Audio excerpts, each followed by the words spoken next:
স্মরণ করে যখন ওগুলো নিয়ে পার করতো আমরা বুঝতে পারবো যে এই প্রশ্নটি আছে। এই প্রশ্নের ব্যাপারে কিছু বলছেন ছিল প্রভুপাদ। তো মেবি কোনো এক ভক্তকে আমি এই সেবাটা দিতে পারি যে Mataji you can take it up. তো আপনি দেখছেন আপনার যে কোয়েশ্চেনের এই পেজটি আছে হয়তো, কোন পেজে কোয়েশ্চেন আছে? পেজ নাম্বার 39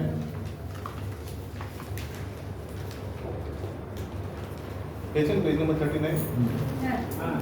তো আপনার এই ছোটি এই সেবাটা থাকবে যে না খুলে বলে দিচ্ছি। তো যদি আমরা ধরুন শ্লোক সংখ্যা 7.1 করছি, প্রথম শ্লোক করছি, আর ওর মধ্যে যদি কোনো প্রশ্ন থেকে থাকে, জরুরি নয় প্রত্যেক শ্লোকে প্রশ্ন থাকবে, তো আপনি একটু আগে থেকে দেখে রাখবেন প্রভু এর মধ্যে একটা প্রশ্ন আছে, সেই প্রশ্নটা আমরা আগে থেকে শুনে নেব, তারপর শ্লোকে প্রবেশ করব। তাহলে শ্লোকে যখন ওই প্রশ্নটার আলোচ্য বিষয় আসবে তখন আমরা এটা লাগবে। ঠিক আছে?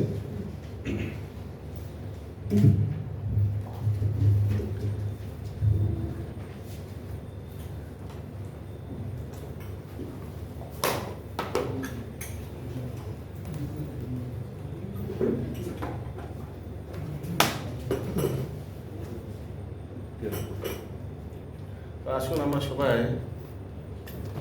শিল প্রভুপাদের একবার শিল প্রভুপাদকে প্রার্থনা করে ওনার প্রণাম মন্ত্র বলে ওনার আশীর্বাদ নিয়ে আমরা এই ইউনিট 2 শুরু করি।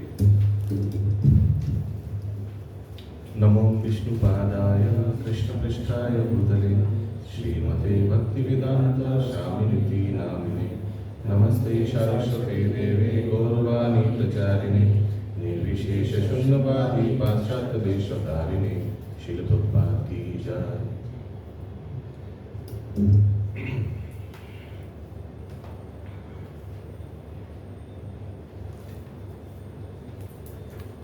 হ্যাঁ প্রভু এটাকে বড় করুন না, এটাকে বড় না হলে দেওয়ার কোনো মানেই হয় না।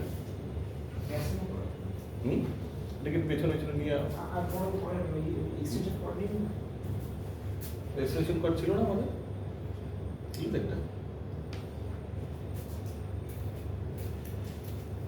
আর বড় করা যাবে। আচ্ছা এক্সটেনশন কর্ড নেই বলে কি বড় করা যাবে না নাকি? মানে তবে পিছনে যেতে আরো বড় হতো। আচ্ছা দেন देयर इज नो পয়েন্ট, তো বন্ধ করে দিন তাহলে। ঠিক আছে দেখেন যতটুকু সবাই তো বই আছে চোখের সামনে, কিন্তু বইয়ের সার্জারি হয়ে গেল। ঠিক আছে কয়টা হাইলাইট আছে এখানে দেখতে পারবেন। ঠিক আছে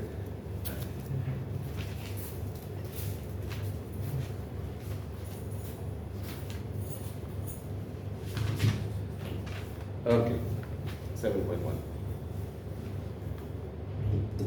প্রথম শ্লোকেই আছে এটা বলছিলেন। so there is question from first group. একবার প্রশ্নটি শুনে আচ্ছা প্রথম সপ্তম অধ্যায় বিজ্ঞান যোগ।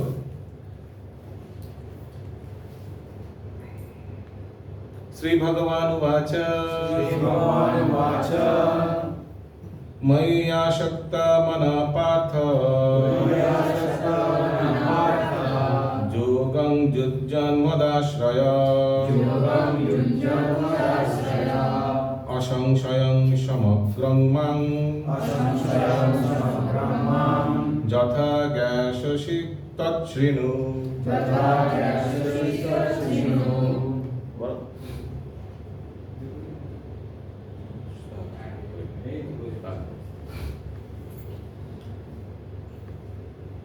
ওকে তো প্রথম অনুবাদটি পড়ছি। শ্রী ভগবান বললেন, হে পার্থ, আমাতে আসক্ত চিত্ত হয়ে আমাতে মনোনিবেশ করে যোগাভ্যাস করলে কিভাবে সমস্ত সংশয় থেকে মুক্ত হয়ে আমাকে জানতে পারবে তা শ্রবণ করো।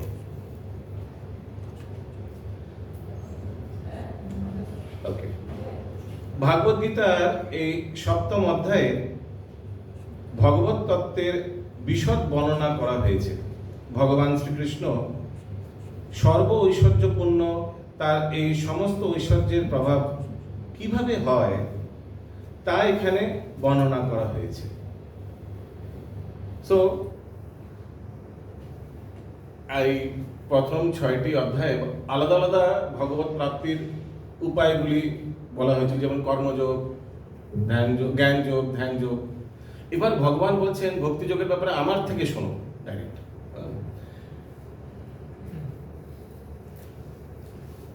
কারণ কি এবার দেখবো এখান থেকে আমরা যে ভগবান নিজের ব্যাপারে বলা শুরু করছেন।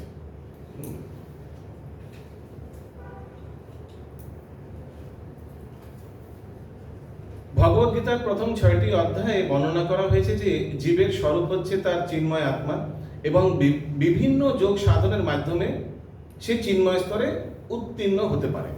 তো মানে এটা জরুরি না কি ভক্তি যোগ দিয়েই লোকে চিন্ময় স্তরে উন্নীত হতে হবে, কর্মযোগ দিয়েও লোকে উন্নীত হতে পারে।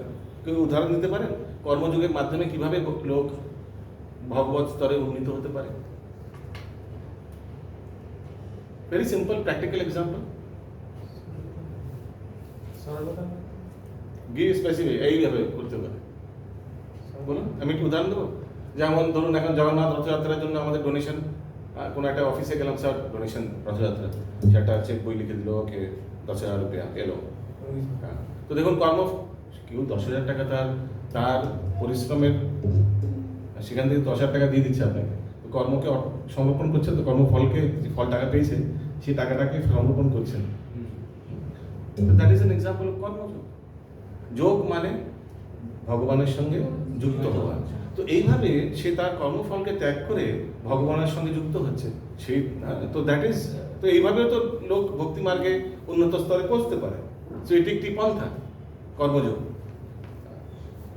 তেমনি আমরা আগে শ্রবণ করেছি ইউনিট 1-এ জ্ঞানযোগ। জ্ঞানের মাধ্যমে অনেকে ইন সার্চ অফ কৃষ্ণ, ভগবানকে খোঁজের জন্য অনেক শাস্ত্র অধ্যয়ন, বেদ অধ্যয়ন এক্সেট্রা করছে। তো সেইভাবে তারা জ্ঞানের মাধ্যমে ভগবানকে জানার চেষ্টা করছে। তেমনি ধ্যানের মাধ্যমেও দেখবেন অষ্টাঙ্গ যোগের মাধ্যমে আমরা পড়েছি ইউনিট 1-এ কিভাবে যোগ সাধনের মাধ্যমে ভগবত প্রাপ্তি হতে চাইছেন। তার ব্রহ্মরন্ধ্র থেকে কিভাবে তার আত্মাটাকে মৃত্যুর সময় বের করবেন, ভগবান লিখে দিয়েছেন এইভাবে যদি তুমি এই পন্থায় যদি বের করতে পারো তাহলে কিন্তু তুমি আমায় প্রাপ্ত। তো সেই যোগীরা ওই রাস্তাটাই নিয়েছে। কিন্তু এবার ভক্তরা কি রাস্তা নেবে এটা ভগবান বলছেন তুমি আমার থেকে শ্রবণ করো।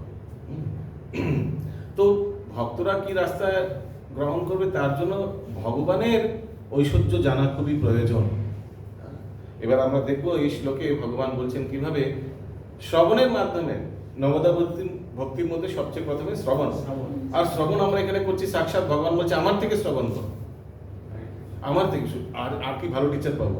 সাক্ষাৎ যদি ভগবান অর্জুনকে এখানে শিক্ষা প্রদান করছেন, বেস্ট টিচার। তো সেইগুলো আমরা এখন শ্রবণ করব। ভগবদ্গীতায় প্রথম 6টি অধ্যায়ে বর্ণনা করা হয়েছে জীবের স্বরূপ হচ্ছে তার চিন্ময় আত্মা এবং বিভিন্ন যোগ সাধনের মাধ্যমে যে সে চিন্ময় স্তরে উত্তীর্ণ হতে পারে।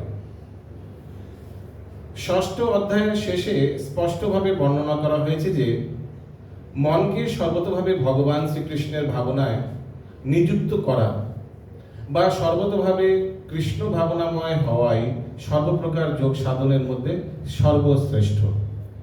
তো 6ষ্ঠ অধ্যায়ের শেষে কিভাবে আমরা দেখবো, 6ষ্ঠ অধ্যায়ে চলে যান। 6ষ্ঠ অধ্যায়ের শেষে কি লিখেছে দেখুন, শেষে লেখা হয়েছে, শেষের শ্লোকটি কি 6ষ্ঠ অধ্যায়? জান বই কোথায় তোমার? বই কোথায়? সৎস্বরূপ বই, ভাগবদ্গীতা নিয়ে আসতে হবে। তো 6ষ্ঠ অধ্যায়ের শেষ শ্লোকে কি লেখা আছে? যোগী নামপি সর্বেষাং মদ্গতরন্তরাত্মনা শ্রদ্ধাবান ভজতে মাং স্বামে যুক্ত তমমত। যিনি শ্রদ্ধা সহকারে মদগত চিত্তে আমার ভজনা করেন তিনি সবচেয়ে অন্তরঙ্গভাবে আমার সঙ্গে যুক্ত এবং তিনি সমস্ত যোগীদের মধ্যে শ্রেষ্ঠ, সেটি আমার অভিমত। এখন তো সেই 6ষ্ঠ অধ্যায় স্পষ্টভাবে বর্ণনা করেছে ভগবান যে মনকে সর্বতভাবে ভগবান শ্রীকৃষ্ণের ভাবনায় নিযুক্ত করা বা সর্বতভাবে কৃষ্ণ ভাবনা হওয়াই সর্বপ্রকার যোগ সাধনের মধ্যে সর্বশ্রেষ্ঠ। মনকে সর্বতভাবে ভগবানের শ্রীকৃষ্ণের চরণে একাগ্র করার মাধ্যমে পরম তত্ত্বকে সম্পূর্ণরূপে উপলব্ধি করা যায়। এছাড়া আর কোনো উপায়ই তা সম্ভব নয়। তো পুরো একাগ্র চিত্তে মনকে এখানে দিতেই হবে, ওই জন্য আগে শ্লোক আসবে মন মানা হব মত ভক্ত, হ্যাঁ মধ্যে আছে মান নমস্কার। তো নির্বিশেষ ব্রহ্মজ্যোতি অথবা অন্তর্যামী পরমাত্মা উপলব্ধি পরম তত্ত্বের পূর্ণ জ্ঞান নয়, কেননা তা হচ্ছে আংশিক উপলব্ধি। পূর্ণ ও বিজ্ঞান সম্মত জ্ঞান হচ্ছেন শ্রীকৃষ্ণ, এবং কৃষ্ণ ভাবনাময় মানুষের কাছে সব কিছুই পূর্ণ প্রকাশিত হয়ে থাকে। তো ভেরি ইম্পর্টেন্ট। তো আমি এইভাবে পড়ে যাব, যদি কোনো প্রশ্ন থাকে করবেন। আর একটু পরিবর্তন করছি, পড়ার শেষে যখন প্রশ্নগুলি আপনি বলবেন ওই প্রাসঙ্গিক, তো সেখানে আমরা চর্চা করে নেব। ওকে, তো এখানে দেখুন বলছেন যে কৃষ্ণ ভক্তের এবং কৃষ্ণ ভাবনায় মানুষের কাছে সবকিছুই পূর্ণ প্রকাশিত হয়ে থাকে। মানে একটা ভক্ত সে ব্রহ্মজ্যোতি, পরমাত্মা ও ভগবান তিনটে স্তরের ব্যাপারে জানে, যদিও সে কোন স্তরে আরাধনা করছে, ভগবান স্তরে। বোঝাতে গেল? সে তিনটি স্তরের ব্যাপারেই জানে। কারণ আমরা কি ব্রহ্মজ্যোতির ব্যাপারে জানি না যে ব্রহ্মজ্যোতি হচ্ছে ভগবানের রশ্মিচ্ছতা, শারীরিক রশ্মিচ্ছতা, সেটা দিয়ে চিৎ জগৎ আলোকিত হচ্ছে। বিনোদ পরমাত্মা আমরা কি জানি না? ভক্তরা, ইসকনের ভক্তরা জানে না যে পরমাত্মা সব জীবের হৃদয়ে বিরাজমান করছেন, ক্ষীরোদকশায়ী বিষ্ণু পরমাত্মা রূপে। বিনোদ। কিন্তু মায়াবাদীর দিকে বলুন, তুমি কি তিনটি জানো? বলে না, আমি ব্রহ্মজ্যোতির ব্যাপারে জানি। যোগীদের গিয়ে বলুন, আপনি কি জানেন ব্রহ্মজ্যোতির ব্যাপারে? বলবে না, আমি পরমাত্মার ব্যাপারে জানি। ভগবানের ব্যাপারে জানেন না? পরমাত্মা জানি। পরমাত্মা, সেই পরমাত্মাকে আমি উপলব্ধি করার জন্য। তো দে ডোন্ট নো সব অল দ্য থ্রি ফিলসফি, ভগবত প্রাপ্তির তিনটে স্তর কিন্তু তারা অবগত নয়। তারা তাদের যে রাস্তা সেটার ব্যাপারে জানে, কিন্তু ভক্তরা তিনটে স্তরের ব্যাপারে জানে। কেন? কারণ কি তিনটে স্তরই সত্য। ব্রহ্মজ্যোতিও ভগবান উপলব্ধি, মানে ভগবত তত্ত্বের মধ্যেই আসছে, পরমাত্মা ভগবত তত্ত্বের মধ্যে আসছে। It's not, but it is আংশিক, পার্শিয়াল আর নিম্ন, বোথ। ওই জন্য ভক্ত কখনো সেই পন্থা অবলম্বন করেন না, বিকজ ইট ইজ আংশিক, পূর্ণ নয়। আর সেকেন্ডলি ইট ইজ নিম্ন। সেই ওর ডিটেল আমরা আরো আগে দেখবো কিভাবে নিম্ন। ওই জন্য ভক্ত ওইগুলো অবলম্বন কিন্তু জানে, জ্ঞান আছে। ওই জন্য এখানে প্রভুপাদ বলছেন এবং কৃষ্ণ ভাবনায় মানুষের কাছে সবকিছুই পূর্ণ প্রকাশিত হয়ে থাকে সম্পূর্ণ। এবং প্রভুপাদ তাৎপর্য তো এক একটা বিশ্লেষণ হাজারবার করেছে, যা সেগুলো ভুলতেই পারবে না। ভগবদ গীতা যখন কমপ্লিট করবে, একটা জিনিস বার আস্তে আস্তে মাথায় একদম বসে যাবে। শিল প্রভুপাদ এই বিষয়ে উদাহরণ দেয় কিসের জন্য জানেন? শিল প্রভুপাদ উদাহরণ দেয় যে বার হয়তো দেখবেন একটা জিনিস বার বলেছেন শিল প্রভুপাদ। শিল প্রভুপাদ উদাহরণ দেন যে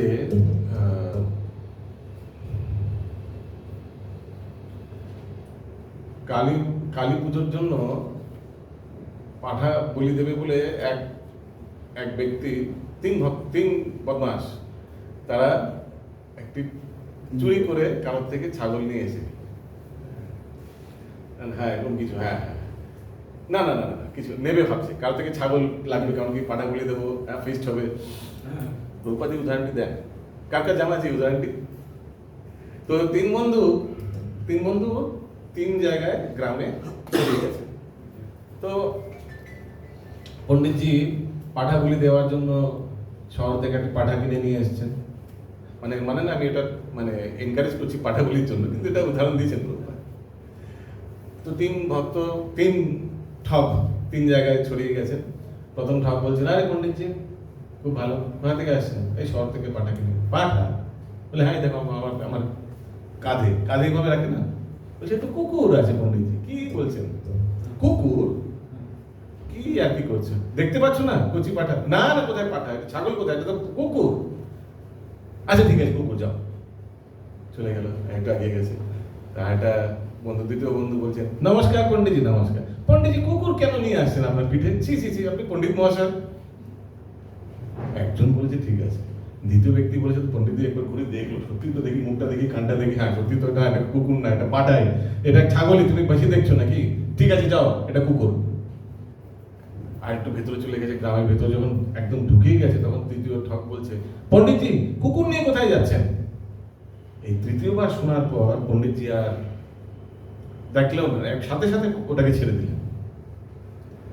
একজন বলেছে ঠিক আছে, দুজন বলেছে, তিনজন যখন বলেছে তখন আর চেক করে ভেরিফাই করে একদম ছেড়ে দিয়েছে। তখন সেই তিন বন্ধু মিলে ওটাকে ফিস্ট করে ফেলেছে। তো প্রভুপাদ জি বলছেন যে পণ্ডিতজির ধারণা কি ভুল? সেটা কি কুকুর ছিল না ছাগল ছিল? ছাগলই ছিল। কিন্তু পণ্ডিতজির সঠিক ধারণাকে বারবার রেপিটেশনের জন্য, মন দিয়ে শুনবেন কি বলতে চাইছি, এখানে তত্ত্ব বারবার রিপিট করার জন্য পণ্ডিতজির ঠিক ধারণাকে ভুলে পরিবর্তন করা হয়েছে। তো যদি আমরা বারবার প্রচার করি ভগবান শ্রীকৃষ্ণ, আমরা ভগবানের নিত্য দাস, এইভাবে যদি বারবার আমরা প্রচার করি, এই সমাজের সারা প্রত্যেক জীব কেন ভগবানের দাসত্ব গ্রহণ করবে না? শিল প্রভুপাদ উদাহরণ দেয়। So repetition has effect. তো ওই জন্য কখনো কখনো আমরাও বিরক্ত হতে পারি, আরে প্রভুপাদ আবার সেই মায়াবাদকে নিয়ে এসছেন, উফ কি বারবার বারবার এক তাৎপর্যে একই জিনিস বলছেন প্রভুপাদ। না, রেপিটেশন ইজ ভেরি ইম্পর্টেন্ট। আমাদের মস্তিষ্কে একদম বসে যায় জিনিসটা। ওকে,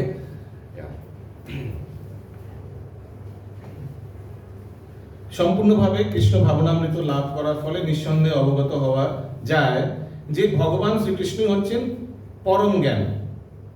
সো প্লিজ পুরো মন দিয়ে, আমি জানি সন্ধ্যাবেলা, কিন্তু পুরো মন দিয়ে শ্রবণ করুন, কোনো জায়গায় যদি কোথাও আটকায় বলবেন। বিভিন্ন প্রকার যোগ হচ্ছে কৃষ্ণ ভাবনা অর্জনের পথে পদক্ষেপ মাত্র, স্টেপিং স্টোন মাত্র। তো পদক্ষেপ মাত্র কেন, কি বলতে পারবেন?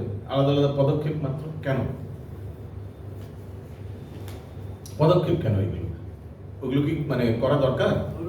যোগগুলোর মাধ্যমে আমরা ভগবানের সঙ্গে যুক্ত হতে পারবো। হ্যাঁ ঠিক আছে, একটু একটু ভাবেও যেতে পারি। হ্যাঁ, তো এগুলো হতে পারে, কারণ কি যারা জ্ঞান কর্মযোগ, কর্মের ফল ত্যাগ আসলো, তারা জ্ঞানী হলো, তারপর যোগ সাধন করলো, আরো বৈরাগ্য আসলো, তারপর ভক্তি স্তরে গেল। So these are stepping stone. কিন্তু শর্টকাটও হতে পারে। ব্যক্তি ডাইরেক্ট কিন্তু ভক্তি, direct person can take the elevator, lift direct নিতে পারে। লিফট নিতে গেলে আপনি ডাইরেক্ট কিন্তু 5th ফ্লোরে গিয়ে পৌঁছবেন, যদি 5th ফ্লোর যেতে হয়। তখন কিন্তু আপনাকে 1st ফ্লোর, 2nd ফ্লোর হেঁটে, 3rd ফ্লোর হেঁটে, 4th ফ্লোর হেঁটে যেতে হবে না। সেটা হচ্ছে ডিভোশনাল সার্ভিস, সেটা হচ্ছে ভক্তি যোগ। সরাসরি ভাবে ভগবত ভক্তি লাভ করে যিনি ভগবানের শ্রীচরণে আত্মসমর্পণ করেন, তিনি অনায়াসে ব্রহ্মতত্ত্ব পরমতত্ত্ব সম্বন্ধে সর্বতভাবে অবগত হন। তো আমাদের ইস্কনের ভক্তদের কখনো ব্রহ্মজ্যোতি বা কোনো মায়াবাদ সংস্থার থ্রু দিয়ে যেতে হয়নি। আমরা ডাইরেক্ট প্রভুপাদের তাৎপর্য করেছি, ব্রহ্মজ্যোতিও বুঝে গেছি, পরমাত্মাও বুঝে গেছি, কিন্তু ওইগুলো কিন্তু সাধন, we are not practicing that. আমরা ভক্তি মার্গ অবলম্বন করছি। দ্যাট ইজ দি বেনিফিট ভক্তি যোগে। ডাইরেক্ট আপনি 5th ফ্লোরে চলে যাবেন, আপনাকে হেঁটে হেঁটে সেই 1st floor 2nd floor cross করতে হবে না। ওকে, কৃষ্ণ ভাবনায় ভক্তি যোগে অনুশীলন করার মাধ্যমে সবকিছুই পরিপূর্ণরূপে জানতে পারা যায়। তখন সর্বতভাবে জানা যায় ভগবানকে, জীবকে, জড়া প্রকৃতি কি এবং তাদের প্রকাশ কিভাবে হয়। তাই ভগবদ গীতার 6ষ্ঠ অধ্যায়ের শেষ শ্লোকের নির্দেশ অনুসারে ভক্তি যোগের অনুশীলন শুরু করা উচিত। ওকে, আমি এটা অ্যাকচুয়ালি এই পোর্শনটা আমি হাইলাইটও করেছি, কারণ কি এটা প্রশ্নের মধ্যে আছে। আমি একটু হোমওয়ার্ক করে এসেছি, তো ওই জন্য এই জায়গাটা একটু ভালো মন দিয়ে দিন। কারণ কি প্রশ্নটি হচ্ছে কি, একবার পড়ে দিন। কৃষ্ণের উক্তি এটা? হ্যাঁ, এক নম্বর দেখুন 7.1 এর ব্যাপারে দেওয়া আছে। কৃষ্ণের উক্তি মজ্জা সপ্তমনা 7.1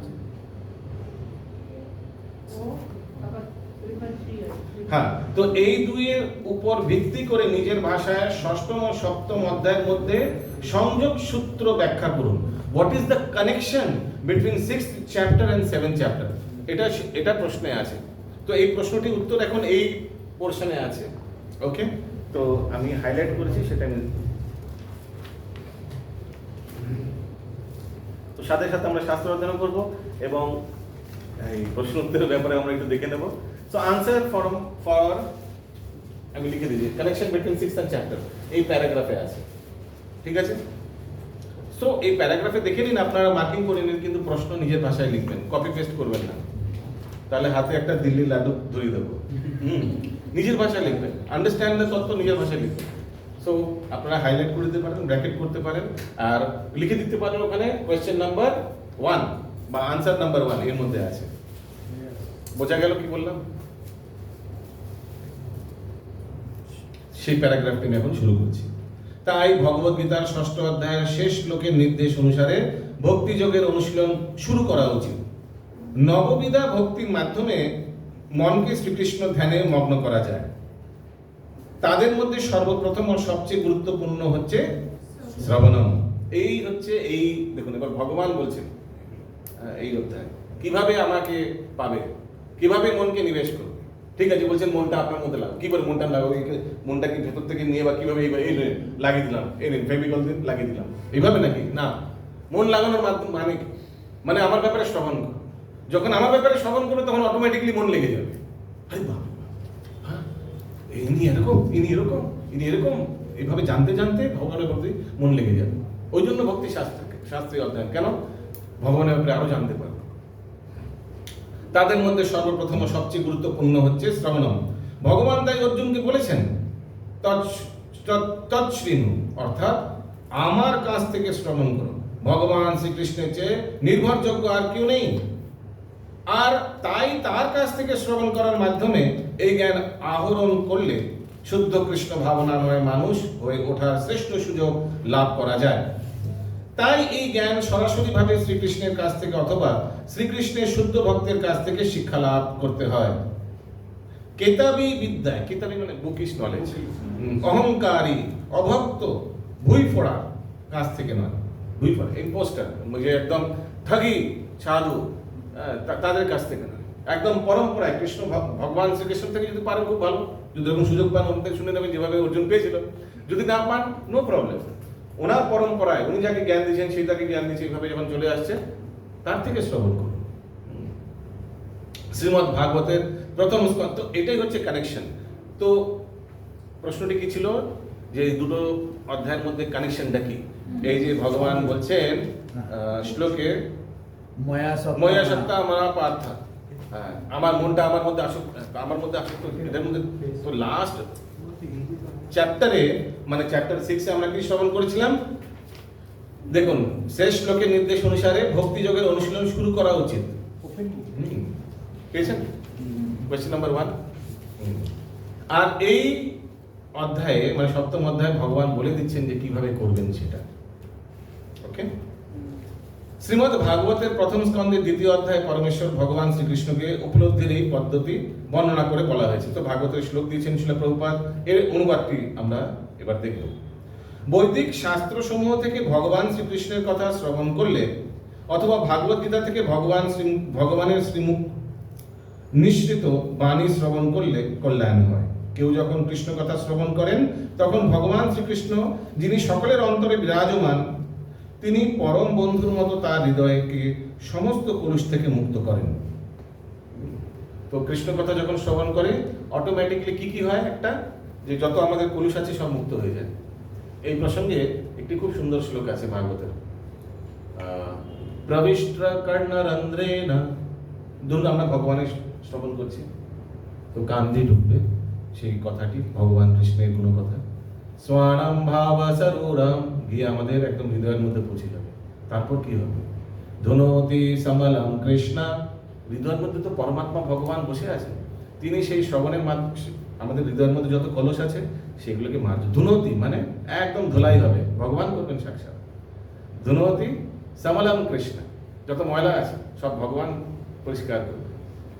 আর পরিষ্কার কত কেমন পরিষ্কার করবে বলছেন, সলিলস্যা যথা শরৎ, যেমন শরৎ ঋতুতে গঙ্গার জল, নদীর জল একদম স্বচ্ছ, দেখবেন এই সময় শরৎ ঋতু চলছে নাকি? চলছে, শুরু হয়ে গেছে একদম। এখন গঙ্গা দেখবেন পরিষ্কার, অন্য সময় দেখবেন টুকা টাকা এগুলো কচু পানা এগুলো পড়ে আছে, কিচ্ছু না, একদম পরিষ্কার। এখন গেলে দেখবেন পুকুরও এত পরিষ্কার করে দেয় এই শ্লোক আছে। তো ওই জন্য শ্রবণ মানে আমরা বলতে পারি যে শ্রবণ করলে what is the scientific logic behind শ্রবণ করেঙ্গে আর ময়লা পরিষ্কার হবে কিভাবে? তো এই শ্লোকের মাধ্যমে ভগবান বলছেন, আমি নিজেই ধুনতি সমলম কৃষ্ণ, আমি পরিষ্কার। ওকে, এইভাবে ভক্তের হৃদয়ে সুপ্ত পারমার্থিক জ্ঞান বিকাশ হয়। তো যখন ময়লা পরিষ্কার হয়ে যাবে আর সাথে সাথে ময়লা পরিষ্কার হবে, জ্ঞান প্রকাশিত হবে। কত পার্সেন্ট জ্ঞান প্রকাশিত হবে? যত পার্সেন্ট ময়লা পরিষ্কার হয়েছে তত পার্সেন্ট। 10% ময়লা পরিষ্কার হয়েছে, 10% ভগবত জ্ঞান হয়েছে। এরকম ময়লা পরিষ্কার হবে কেন? একসময় ময়লা থাকবে না, পূর্ণ জ্ঞান হবে। দেখবেন আপনি এখানে অ্যালবার্ট রোডে নেই, আপনি একদম হেডকোয়ার্টারে। বলো, শ্রীমদ্ ভাগবত ও ভগবত ভক্তের কাছ থেকে তিনি যত কৃষ্ণ কথা শোনেন ততই তার অন্তরে ভগবত ভক্তি সুদৃঢ় হয়। যত শ্রবণ করেন তত আরো দৃঢ়তা হয়। ভাবুন না, আজকে আমাদের জাস্ট ভক্তির স্তর, আজ থেকে ধরুন যবে জয়েন করেছি উন্নত হয়েছে কিনা, আর এর পেছনে শ্রবণম একটি কারণ কিনা বলুন। হ্যাঁ, আমরা যত শ্রবণ করি, ভাগবতম ক্লাসে শ্রবণ করছি, লেকচার কানে দিয়ে মোবাইল থেকে শুনছি, এই করতে করতে তো আরো সুদৃঢ় হয়েছে, ভগবানের প্রতি বিশ্বাস শ্রদ্ধা আরো তো দ্রুত বেড়েছে। আর আরেকটি জিনিস প্রশ্ন করুন নিজেকে, আজকে থেকে যদি এইভাবে আমরা ভক্তির যোগে ভগবানের কৃপায়, হরিগুরু বৈষ্ণবের কৃপায় যদি যুক্ত থাকি, আজ থেকে 10 বছর পর কি আমাদের চেতনা আরো উন্নত হবে না? আমাদের বিশ্বাস ভগবানের প্রতি আরো সুদৃঢ় হবে না? 100% হবে। ভগবত ভক্তি বিকশিত হওয়ার ফলে রজগুণ ও তমগুণ থেকে মুক্তি লাভ হয় এবং এভাবেই কাম, ক্রোধ, লোভ, মোহ আদি অনহিত হয়। আমাদের হয়নি? আমাদের কি আগের থেকে কামনা বাসনা কম হয়নি? পুজোর সময় আমাদের এতগুলো এইগুলো কিনবো কম হয়নি? এখন পুজো, আমরা ওই ক্লাসে বলছিলাম না, পুজোর সময় এই বছর এগুলো না কিনে আপনারা চৈতন্য চরিতামৃত কিনে ফেলুন, আমাদের ক্লাসে অনেকের নেই। এইভাবে আমরা অনেকে কিনেও ফেলেছে পুজোর সময়, শাড়ি সব টুকটাক না কিনে, গয়না গয়না না কিনে, এগুলো হচ্ছে আসল, এগুলো আসল অ্যাসেট, তাই না? তো এইভাবে কামনা বাসনা কনভার্ট হয়েছে। তিনি তখন আন্তরিকভাবে ভগবত সেবায় সঞ্জীবিত হন এবং পরিপূর্ণ রূপে ভগবত তত্ত্বের বিজ্ঞান উপলব্ধি করেন। এভাবেই ভক্তিযোগ সাধন করার ফলে জড় আসক্তির গ্রন্থি ছিন্ন হয় এবং মানুষ তখন অচিরে অসংশয় সমগ্রম অর্থাৎ পরমেশ্বর ভগবান শ্রীকৃষ্ণের সম্বন্ধে অবগত হন। তাই কৃষ্ণতত্ত্বের বিজ্ঞান বুঝতে হয় পরমেশ্বর ভগবান শ্রীকৃষ্ণের কাছ থেকে অথবা কৃষ্ণ ভাবনাময় ভক্তের কাছ থেকে। এর মধ্যে একটি প্রশ্ন আছে, আমাদের একবার দেখুন কোয়েশ্চেন নাম্বার,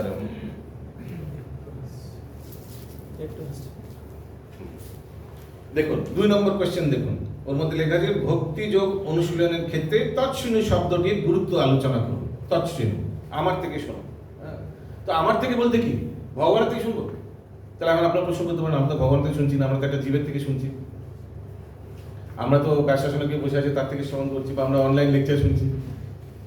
ভগবান বলছেন আমার তৎশুনি মানে আমার থেকে শুনো। দেখতে পেয়েছেন প্রশ্নটি? এই প্রশ্নের পেজে দেখুন কোয়েশ্চেন নাম্বার 2 নিচে প্রবন্ধ প্রশ্ন বলে। Open book. Yes yes, second question. সপ্তম অধ্যায় 28 নম্বর শ্লোক তাৎপর্য পরিধি লেখা আছে। এইখানে মাঝখানে এটা কি আলাদা আলাদা নাকি? হ্যাঁ মনে হচ্ছে এটা সপ্তম অধ্যায় লেখা আছে। সপ্তম অধ্যায় 28 নম্বর তাৎপর্য পরিধি কৃষ্ণমূর্তি অনুবেশন পূর্বকৃত পূর্ণ করবে প্রয়োজনীয় মূল্যায়ন করবে। ও নেই তো, ঠিক আছে, ভালো, এখানে আরো বেশি দেওয়া আছে। ভালো, কম প্রশ্ন আপনাদের ভালো, ঠিক আছে, পুরোনো বই আরো বেশি প্রশ্ন দেওয়া আছে, ঠিক আছে, ভালো। তো ওটাই এখানে তৎশুনির অর্থ জিজ্ঞেস করেছে। তৎশুনি মানে ভগবান থেকে শোনা। তো ভগবান থেকে শোনা মানে কি ভগবান থেকে শুনতে হবে? আমরা কি সব ভগবান থেকে শুনেছি ডাইরেক্ট? নো। কিন্তু ভগবান থেকে শোনা মানে ভগবান বা ভগবানের রিপ্রেজেন্টেটিভ, ওই ডিসিপ্লিন সাকসেশনে, ওই পরম্পরায় যা আসছেন তাকে। Thank you.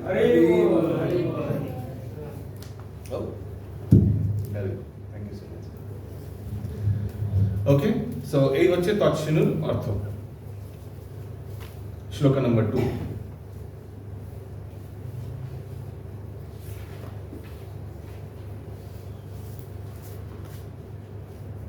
জ্ঞানন্তে অহং সবিজ্ঞানম ইদং বক্ষ্যামি অশেষত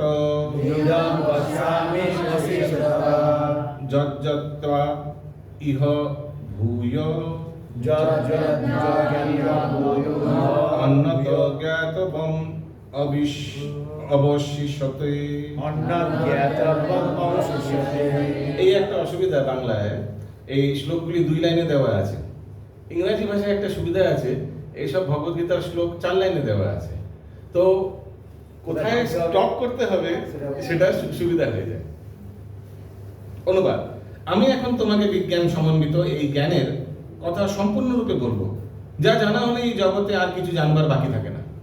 তো ভগবত জ্ঞানের ব্যাপারে সবকিছু বলবো, আমি কি, আমি আমার আন্ডারে কি, আমি কি করি, আমার জ্ঞান জানলে কি হয়, আমি এর মধ্যে কি, ওর মধ্যে কি, ওর মধ্যে কি, এইভাবে সব ভগবান শুধু নিজের ব্যাপারে বলতে থাকবেন। পূর্ণ জ্ঞান বলতে, ওকে, somebody wants to read? কেউ পড়তে চান? পড়ুন। পূর্ণ জ্ঞান বলতে প্রপঞ্চময় জগৎ এর পশ্চাতে চেতন ও উভয়ের উৎস সম্পর্কিত জ্ঞানকে বোঝায়। ওকে, তো পূর্ণ জ্ঞান মানে কি? খুব ইম্পর্টেন্ট। প্রপঞ্চময় জগৎ মানে এই জড় জগৎ এবং এর পশ্চাতে চেতন, চেতন মানে চেতন জগৎ, শুধু চেতন না, মানে ধরুন সামনে জড় জগৎ কিন্তু এর পেছনে ব্যাকগ্রাউন্ডে কি আছে? চেতন জগৎ, স্পিরিচুয়াল ওয়ার্ল্ড। এই জড় জগৎ পেছনে, ওই জন্যই তো চেতন জগতের প্রতিবিম্ব হচ্ছে এই জড় জগৎ। চেতন জগৎ এই জড় জগৎকে কন্ট্রোল করে, হ্যাঁ না? তো পূর্ণ জ্ঞান বলতে কি? পূর্ণ জ্ঞান বলতে এই চেতন জগতের ব্যাপারে জানা, এই জড় জগতের ব্যাপারে জানা, আর ভগবানের ব্যাপারে জানা। এর বাইরে আর তো কিছু নেই। এর বাইরে, সৃষ্টির বাইরে আর কিছু আছে? ভগবান, জড় জগৎ, চিৎ জগৎ, ফিনিশ এভরিথিং ইট ইনক্লুডস। এর মানে পূর্ণ জ্ঞান। ক্লিয়ার? তো এই প্রশ্ন আছে এর মধ্যে। ওকে, পরবর্তীকালে আপনারা দেখতে পারেন, আমি হাইলাইট করে গেছি। দেখে নিন প্রশ্ন নাম্বারটা আছে না, এটা পূর্ণ জ্ঞান।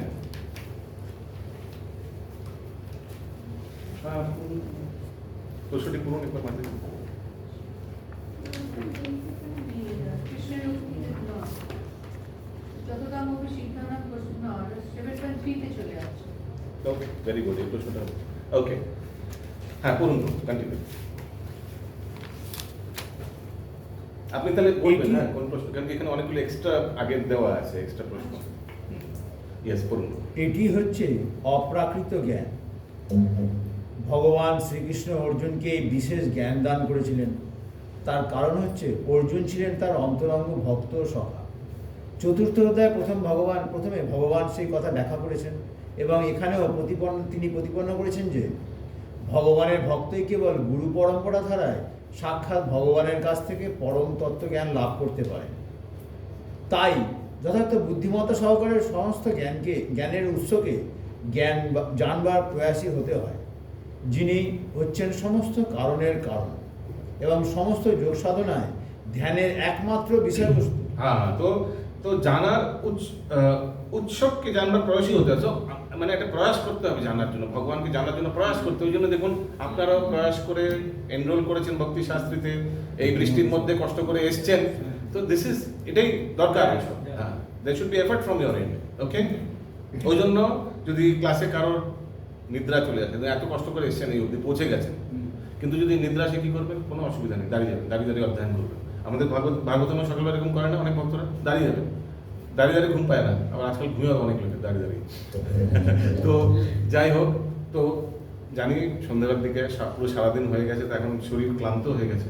তাও যখন এত কষ্ট করে এসেই গেছেন, পুরো মনটাকে 100%, ভগবানও এখানে বলছেন মনটা আমার মধ্যে দাও। কারেক্ট না? আগে যিনি হচ্ছেন বুদ্ধিমত্তা সহকারে সমস্ত জ্ঞানের উৎসকে জানবার প্রয়াসী হতে হয়, যিনি হচ্ছেন সমস্ত কারণের কারণ এবং সমস্ত যোগ সাধনায় ধ্যানের একমাত্র বিষয়বস্তু। যখন সমস্ত কারণের কারণকে জানা যায়, তখন যা কিছু জ্ঞাতব্য তা সবই জানা হয়ে যায়, আর কোনো কিছুই অজানা থাকে না। বেদে মুন্ডা উপনিষদ 1/3 বলা হয়েছে। ছেড়ে দিন ওটা, এগিয়ে যান। হয়ে গেছে ওই শ্লোক, 2 নম্বর শ্লোক ফিনিশ। না হ্যাঁ, আর কিছু নেই না ওটা? না,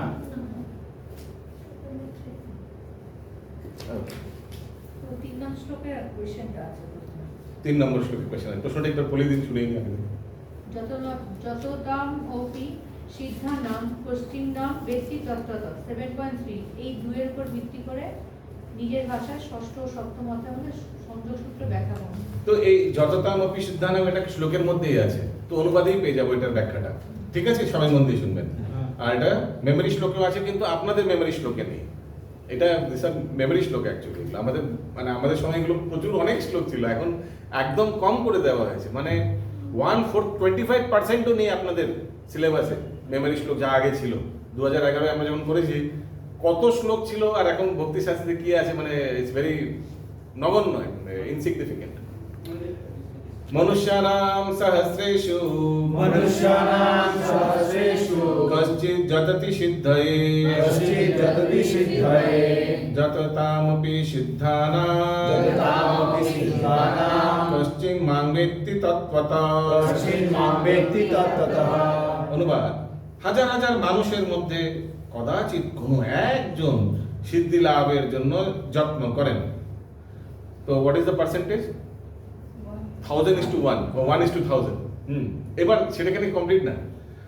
আর সেই প্রকার যত্নশীল সিদ্ধদের মধ্যে কদাচিৎ একজন আমাকে অর্থাৎ আমার ভগবৎ স্বরূপকে তত্ত্বত অবগত হন। তাৎপর্য তো এখানে পেয়ে গেলেন। সেই যে সেকেন্ড লাইনটা আছে সেই সেকেন্ড লাইনটার উপরেই প্রশ্ন। ওকে, হোয়াট ডাজ ইট মিন? যথাযথি সিদ্ধানাং কশ্চিন মানবেতি তত্ত্বতা। এটা মানে কি?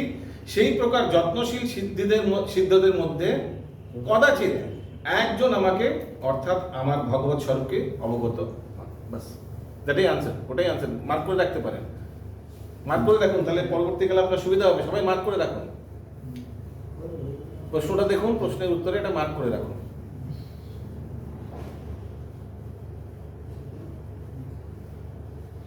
ক্লিয়ার?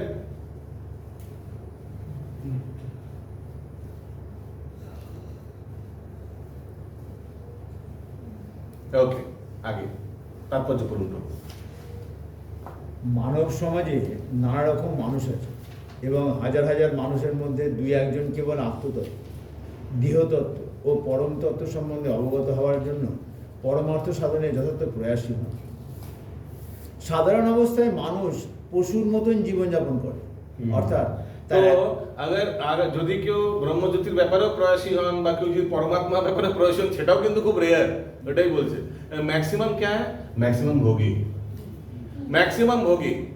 তো ওর মধ্যে যদি কেউ কর্মী পাওয়া যায়, মানে যে কর্মযোগ, নট কর্মী, কর্মযোগের মধ্যে, দ্যাট ইজ অলসো গুড। আবার ওদের মধ্যে কর্মযোগের মধ্যে কেউ যদি জ্ঞানী পাওয়া যায় তাহলে আরো ভালো, জ্ঞানীর মধ্যে আরো যদি যোগী পাওয়া যায় আরো ভালো। But this are all rare. বুঝতে পারছেন? যত আগে এগোচ্ছেন তত ফিল্টার হয়ে যায়, তত না ফিল্টার হয়ে যায়। হ্যাঁ, লাস্টে কেউ ভগবত ভক্ত তো রেয়ারেস্ট অফ রেয়ার। এটাই এইভাবে শ্লোকটি কনস্ট্রাকশন করা আছে। আগে সাধারণ অবস্থা। সাধারণ অবস্থায় মানুষ পশুর মতন জীবনযাপন করে, মাইকটা নেই, আরো সুন্দর হবে। অর্থাৎ তার একমাত্র চিন্তা হচ্ছে আহার। মাইক নেই পুরো ক্লিয়ার। ব্যাস ঠিক। অর্থাৎ তাহার একমাত্র চিন্তা হচ্ছে আহার, নিদ্রা, ভয় ও তো মৈথুন। ম্যাক্সিমাম লোক যে আছে পৃথিবীতে, ঠিক না? যত দেখবেন এখন বাইরে যদি মিন্টু পার্কের সামনে যান, বাস স্টপে যত লোক দেখবেন, কারা ব্রহ্মবাদী, কারা পরমাত্মাবাদী, আর কারা ভক্ত তো ছেড়ে দিন। ম্যাক্সিমাম লোক কি করছেন? আহার, নিদ্রা, ভয়, মৈথুন। হ্যাঁ, অফিসে যাবো, টাকা কামাবো, আমরা সব এনজয় করবো সেই সানডেতে। হ্যাঁ, মানডে থেকে শনিবার অবধি কঠোর পরিশ্রম, সানডেতে ফ্যামিলির সঙ্গে এনজয়। এটাই তো ম্যাক্সিমাম লোকের, ঠিক না? ঠিক কি ভুল? অধিকাংশ মানে 99.99% এরকমই। ওকে, আগে কদাচিৎ কেউ দিব্যজ্ঞান লাভের জন্য আগ্রহী হয়। গীতার প্রথম 6 অধ্যায়ে প্রয়োজনীয়তা কেবল সেই সাধকেরই আছে যারা আত্মজ্ঞান তথা পরমাত্ম জ্ঞান লাভের জন্য জ্ঞানযোগ, ধ্যানযোগ ও বিবেক, বুদ্ধি আদি আত্মানুভূতির মার্গ অনুগমন করে। কিন্তু কৃষ্ণ ভাবনাময় ভক্তেরই কেবল কৃষ্ণকে জানতে পারে। অন্য আধ্যাত্মবাদীরা নির্বিশেষ ব্রহ্মজ্ঞান লাভ করতে পারেন, কারণ তা শ্রীকৃষ্ণকে উপলব্ধির চেয়ে সহজ। শ্রীকৃষ্ণ পরম পুরুষোত্তম, কিন্তু সেই সঙ্গে তিনি ব্রহ্ম এবং পরমাত্মা জ্ঞানেরও অতীত। বহুত ধ্যান সে শুনে এক একটা ওয়ার্ড ভালো করে শুনুন। কোনো জায়গায় কোনো প্রশ্ন আসবে, কোনো প্রশ্ন আপনি বুঝতে না পারেন, তখনই দাঁড় করে দেবেন, কোনো অসুবিধা নেই। ওকে, অ্যান্ড ফিল ফ্রি। কখনো ভাববেন না যে কি ভাববে আমার লোকে, আমি বুঝতে পারছি না, এরকম কখনো ভাববেন না। Yes, continue. যোগীরা ও জ্ঞানীরা শ্রীকৃষ্ণকে উপলব্ধি করতে গিয়ে বিভ্রান্ত হয়ে যায়। যদিও নির্বিশেষবাদীদের অগ্রগণ্য শ্রীপাদ শঙ্করাচার্য তার গীতার ভাষ্যে স্বীকার করে গেছেন যে শ্রীকৃষ্ণ হচ্ছেন পরম ব্রহ্ম, স্বয়ং ভগবান, কিন্তু তবুও তার অনুগামীরা কৃষ্ণকে ভগবান বলে মানতে চায়। হরে কৃষ্ণ, এখানে দাঁড়িয়ে যান, যার দুই কমা আছে। কারণ কি, শঙ্করাচার্য যদিও তিনি মায়াবাদ, মানে শঙ্করের অবতার, কিন্তু শঙ্করাচার্য ভগবান বিষ্ণু মহাদেবেরই অবতার।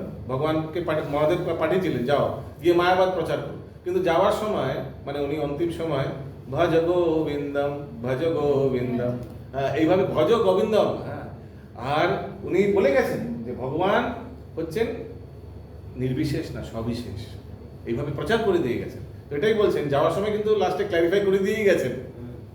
বোঝা যাচ্ছে? কিন্তু তার অনুগামীরা, তারা এখনো কিন্তু ভগবান নির্বিশেষ রূপেই আছে। ভগবান এক ব্রহ্মজ্যোতি হ্যাঁ, এক লাইট হ্যাঁ,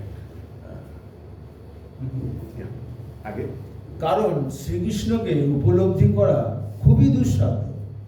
এমনকি নির্বিশেষ ব্রহ্মানুভূতি হওয়ার পরেও কৃষ্ণতত্ত্ব সুদুর্বোধ্য থাকে। শ্রীকৃষ্ণ হচ্ছেন পরমেশ্বর ভগবান, সর্বকারণের কারণ, আদিপুরুষ গোবিন্দ, ঈশ্বর পরম কৃষ্ণ সচ্চিদানন্দ বিগ্রহ, অনাদিরাদির গোবিন্দ, সর্বকারণ কারণম। অভক্তদের পক্ষে তাকে জানা অত্যন্ত কঠিন, যদিও তারা বলে ভক্তি মার্গ অতি সহজ, কিন্তু তা সত্ত্বেও তারা তার অনুগমন করতে পারে না। ভক্তি মার্গ যদি এতই সহজ হয়, তাহলে তারা কি পরিত্যাগ করে অত্যন্ত কষ্ট সাপেক্ষ নির্বিশেষ পদ গ্রহণ করে কেন? প্রকৃতপক্ষে ভক্তি মার্গ সহজ নয়, তথাকথিত কোনো মন গড়া পন্থায় ভক্তিযোগ অনুশীলন করা সহজ হতে পারে, কিন্তু শাস্ত্রীয় বিধি অনুসারে যথার্থ ভক্তিযোগ অনুশীলন করা মনোধর্মী, জ্ঞানী ও দার্শনিকদের পক্ষে সম্ভব নয়। তাই অচিরেই ভক্তি মার্গ থেকে ভ্রষ্ট হয়। ভক্তিরসামৃত সিন্ধু গ্রন্থে পূর্ব 2/101 শ্রী রূপ গোস্বামীপাদ বলেছেন, শ্রুতি স্মৃতি পুরাণাদি পঞ্চরাত্র বিধিং বিনা ঐকান্তিকি হরের ভক্তির রুৎপতায়তে কল্পতে। উৎপাতায় কল্পতে। তো এইসব মানে শাস্ত্র বিধি অনুসারে যদি না করে কেউ যদি নিজের মন গড়া ভক্তি করে, আপনি দেখেছেন হয়তো, অনেক লোকে দেখবেন, এই সাধারণ উদাহরণ দিচ্ছি, ধরুন ভগবানের সামনে গিয়ে ভগবানকে প্রণাম করলো, অং গ্রিং ক্রিং ক্রিং চিং চুং বং চিং কিছু একটা বলে দিলেন, বাস। আমি ইয়ার্কি করছি না, কিন্তু সত্যি বলছি, এরকম মন্ত্র লোকে এমনি নিজের একটা মন গড়া মন্ত্র পাঠ করে ভগবানকে প্রণাম করে চলে যায়। হ্যাঁ, আবার দেখবেন আমরা মন্দিরের পূজারি দেখি অনেকে কেউ আসে, দেখেছেন এগুলো? গান ধরে আবার আবার চলে, এগুলো মন, দিস আর অল মেনটেন। এইভাবে কিন্তু ভগবানের ভজন কীর্তন এইভাবে কোনো শাস্ত্রে লেখা আছে কান ধরে ভগবানের সামনে এইভাবে 10 বার করবে? কখনো কোথাও লেখা নেই। কিভাবে ভগবানের সামনে আসতে হবে, কিভাবে প্রণাম করতে হবে, কি প্রণামে কি উচ্চারণ করবে, everything is there in scriptures. শাস্ত্রে সব দেওয়া আছে। এইগুলো যদি না ফলো করে তাহলে কি করতে হবে? নিজের মন বলে ওই করে, ঠিক না? এগুলো মন গড়া পন্থা। তো কি বলছেন? শ্রুতি স্মৃতি পুরাণ আদি পঞ্চরাত্রি বিধি বিনা। কিভাবে ভগবানকে আরতি করবেন? না, আমি নিজের অনুসারে আরতি করব। আমি একটা লাল টিপ পরবো, একটা কালো বান্ডানা পরবো, একটা কালো জামা পরে ভগবানের সামনে, এভাবে লোকে করে না? করে না? এখন কালী পুজো আসছে, ভালো করে দেখতে হবে। ভগবান তো না, ফার্স্ট অফ অল। যাই হোক, দেবীর সামনে গিয়ে ওইভাবে আরাধনা করার কোনো মানেই নেই, কোনো শাস্ত্রে কোথাও লেখাই নেই এরকম। সো এভরিথিং, এভরি ডিটেল, কিভাবে ভক্তের আরাধনা করা উচিত, পঞ্চরাত্রি বিধিতে সব কিছু দেওয়া আছে। কিন্তু এগুলো না দিয়ে যদি কেউ নিজের ব্যাপারে করে, নিজের মন গড়া করে, তাহলে কি হবে? শুধু নিজেই বিভ্রান্ত তো হয়েই গেছে, ও তো গনকেশ হয়ে গেছে, কিন্তু সবাইকে নিয়ে ডুববে।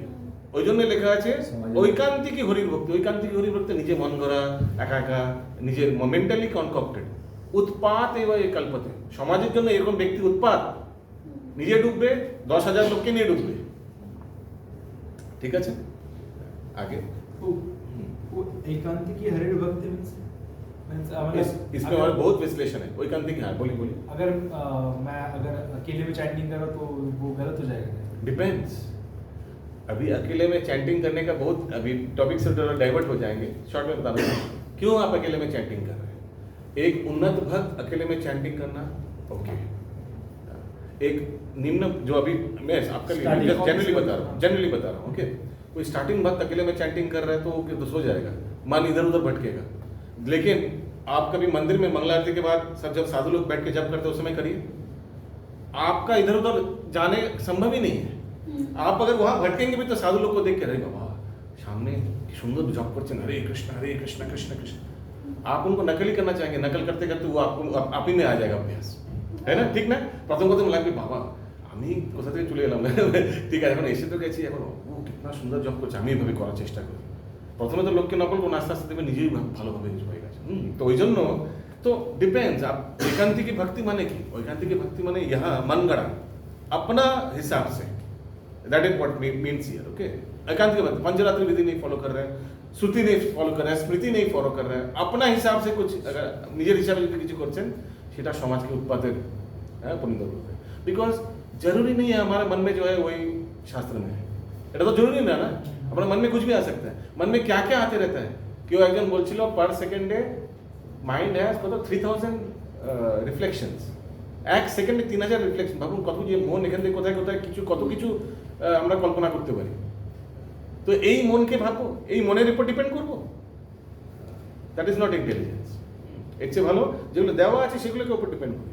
अगर भगवान को अगर प्रणाम भी करेंगे तो क्या मंत्र दिया, हे कृष्णा करुणा सिंधु दीनबंधु जगत भगवान देवा আছে, কারণ দেওয়া আছে সেটাই ফলো করি না।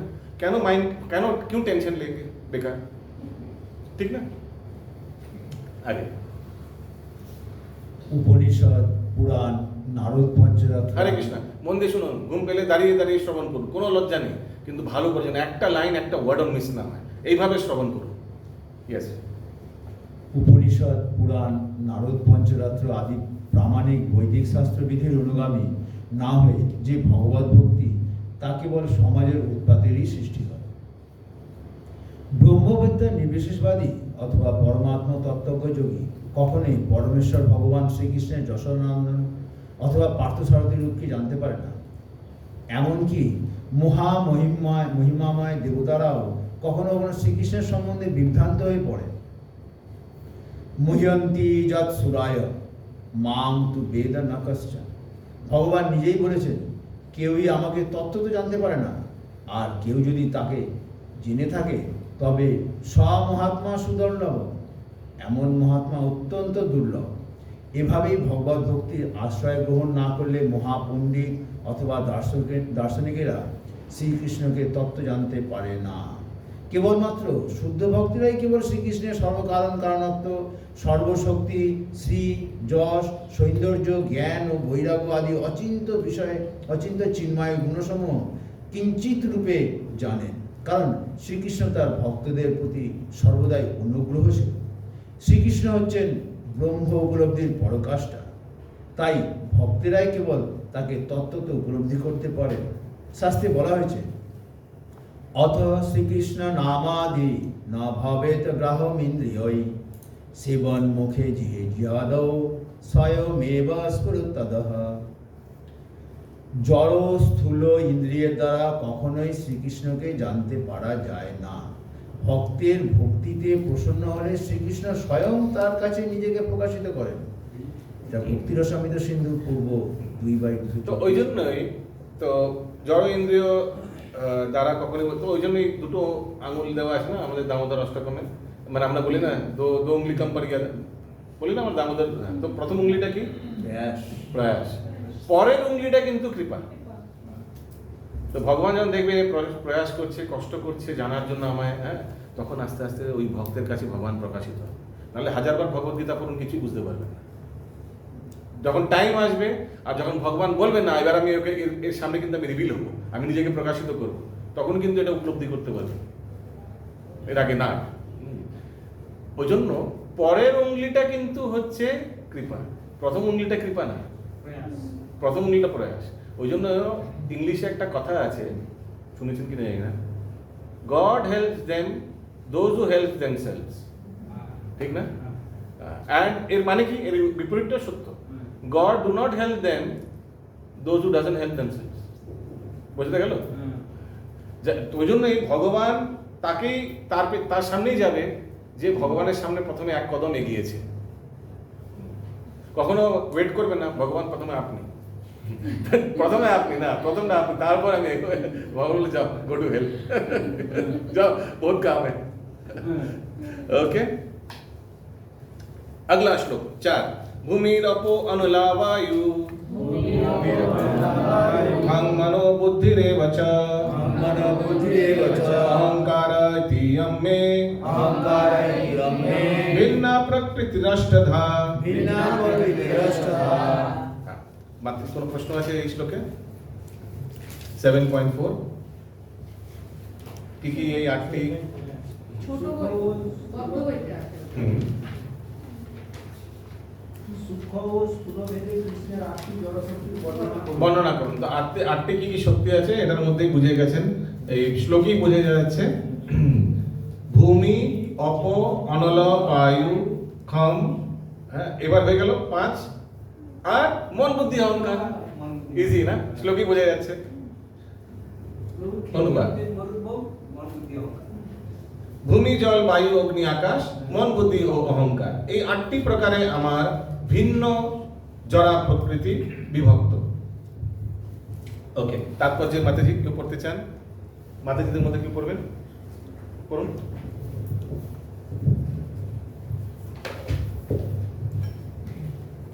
তো ঠিক আছে, প্রশ্নের উত্তরই পেয়ে গেলেন, মার্কিং করে রাখতে পারেন। আটটা কি কি? এই 5টা জড় আর এই 3টি সূক্ষ্ম। তাৎপর্য: ভগবান বিজ্ঞান ভগবানের স্বরূপ এবং তার বিভিন্ন শক্তির তত্ত্ব বিশ্লেষণ করে। ভৌতিক শক্তিকে প্রকৃতি বা ভগবানের বিভিন্ন পুরুষাবতারের শক্তি বলা হয়। সেই সম্বন্ধে শাক্ততন্ত্রে বলা হয়েছে, প্রকৃত সৃষ্টি প্রাকৃত সৃষ্টির নিমিত্ত ভগবান শ্রীকৃষ্ণের সাংস 3 জন বিষ্ণু রূপে প্রকট হন। প্রথম মহাবিষ্ণু মহত্তত্ত্ব নামে। আমি এখানে একটু বলতে চাই। তো এই জড়জগৎকে ভাবুন ভালো করে, ভেরি ভেরি ইম্পর্টেন্ট আর খুবই সিম্পল অ্যাকচুয়ালি। ধরুন এখন যত জীব ভগবানের ধামে বিরুদ্ধতা করেছে ভগবানের সঙ্গে, না আমি ভগবান হতে চাই, আমি ভগবান হতে চাই, ভাই সবাই কৃষ্ণকে সবাই সেবা করছে, যখন এগুলো মানে আসে তখনই কিন্তু জীবের পতন হয়। কারেক্ট? ক্লিয়ার আমি তাক? ওকে, তো জীবের পতন হয়, জীবকে এখন জেলে পাঠাতে হবে, জড়জগৎ বানাতে হবে, জীবকে পাঠাতে হবে। তো ভগবান 3টি পুরুষ অবতার সৃষ্টি করলেন, ঠিক আছে? পুরুষ অবতারকে বলে দিলেন মহাতত্ত্ব যা যা লাগবে, জেলে যা যা লাগবে, জেলে কি কি লাগতে পারে সেগুলো সব লিস্ট করে দাও, 24টা জিনিস লাগবে। ওকে, তো সেই 24টা তত্ত্ব পাঠিয়ে দিলেন। জেল মানে এই জগৎ। 24টা তত্ত্ব কি কি? মন দিয়ে এটা লিখে দিতে পারেন, ভেরি ভেরি ইম্পর্টেন্ট। এটার মধ্যে অনেক জায়গায় কিন্তু ভুলভ্রান্ত হয়ে যায়। অবশ্যই এটা প্রশ্নের উত্তরে নেই, কিন্তু অনেকে তো এসছেন জানার জন্য, না ওই জন্য লিখে রাখুন। তো প্রথম 5টি, বাবা তুমি বই কি করতে, খাতা দিন একদম কি একদম নিষ্কিঞ্চন ভক্ত নাকি? না, না, বই পেন খাতা কিছুই নেই, শুধু আমি দিয়ে ঘরে নিয়ে এসো, নাহলে এগুলো, নাহলে তুমি বলছো তুমি লোকে শাস্ত্র অধ্যয়ন করো, তুমি নিজে প্রথমে অধ্যয়ন করো ভালোভাবে, পেন বই নিয়ে আসতে হবে, নাহলে কি লাভ হবে? অত স্মৃতি, অত তো আমাদের স্মরণ শক্তি নেই। তো হ্যাঁ, তো 5টি জড় ইন্দ্রিয় কি কি? প্রথমে 5টি, তো কি কি ভগবান উৎপাদন দিল? এই জড় জগৎকে বানানোর জন্য ভগবান 3 পুরুষ অবতারের থ্রু দিয়ে কি কি কি দিল, সামগ্রী কি কি দিল? 5টি জড় ইন্দ্রিয়। কি কি জড় ইন্দ্রিয়? চক্ষু, কর্ণ, নাসিকা, জিহ্বা, ত্বক। লিখুন 5টি জড় ইন্দ্রিয়। ওকে, তারপর এই জড় ইন্দ্রিয়ের বিষয়, 5টি জড় ইন্দ্রিয়ের বিষয়। চোখ দিয়ে কি আছে? শব্দ, লিখুন শব্দ, স্পর্শ, রূপ, গন্ধ, চক্ষু দিয়ে রূপ আর রস। তো চোখ লিখুন, এইভাবে লিখুন, শব্দ, স্পর্শ, রূপ, গন্ধ আর রসা। তো শব্দ হচ্ছে আকাশ, স্পর্শ হচ্ছে বায়ু, রূপ হচ্ছে আগুন, রস হচ্ছে জল, গন্ধ হচ্ছে পৃথিবী। তো পৃথিবী, জল, অগ্নি, বায়ু, আকাশ। আবার বলছি, স্লোলি বলছি এবার। শব্দ হচ্ছে আকাশ, স্পর্শ হচ্ছে বায়ু, রূপ হচ্ছে আগুন, অগ্নি, রস হচ্ছে জল, ও শব্দ হচ্ছে পৃথিবী। তো পৃথিবী, অগ্নি, সরি পৃথিবী, জল, অগ্নি, বায়ু, আকাশ। হ্যাঁ, পৃথিবীকে বলেন গন্ধ। গন্ধ, হ্যাঁ সরি, পৃথিবী কি বলবো? হ্যাঁ, গন্ধ। শব্দ আকাশ, রূপ ঠিক আছে। স্পর্শ বায়ু, রূপ অগ্নি, রস জল আর পৃথিবী হচ্ছে গন্ধ। ঠিক আছে, তো এই হচ্ছে 5টি ইন্দ্রিয়ের বিষয়। ইন্দ্রিয়ের বিষয় হয়ে গেল। এরপর 5টি জড় ইন্দ্রিয়। জড় ইন্দ্রিয় কি কি আছে? চক্ষু, কর্ণ, নাসিকা, জিহ্বা, ত্বক। লিখে নিয়েছেন। 5টি স্থূল আচ্ছা 5টি তত্ত্ব বলেছি, পৃথিবী, জল, অগ্নি, বায়ু, আকাশ হয়ে গেছে। 5টি ইন্দ্রিয় বিষয় হয়ে গেল, 5টি জড় ইন্দ্রিয় হয়ে গেল। এবার 5টি কর্ম ইন্দ্রিয়, যেটা দিয়ে আমরা কাজ করি। কি কি আছে? বাক, পানি, পদ, উপস্থ আর পায়ু বা গুদা। ওকে, একটা একটা করে বলছি। বাক, ব্র্যাকেটে মাউথ লিখতে পারেন, মুখ, বিএকে, বাক বা বয়াকার কত, ঠিক আছে। নেক্সট পানি মানে পানি গ্রহণ, হাত। থার্ড পদ মানে পা। 4 উপস্থ জেনাইটালস, আর 5 এনাস বা পায়ু গুদা। তো এইগুলো হয়ে গেল 5টি কর্ম ইন্দ্রিয়। আর পানি, বাক, পানি, পদ, উপস্থ, পাই। ওকে। তো কত হয়ে গেল? 5 5 5 5 20টা। এরপরে আপনি দিয়েছে ভগবান 3টে সূক্ষ্ম ইন্দ্রিয়, মন বুদ্ধি অহংকার।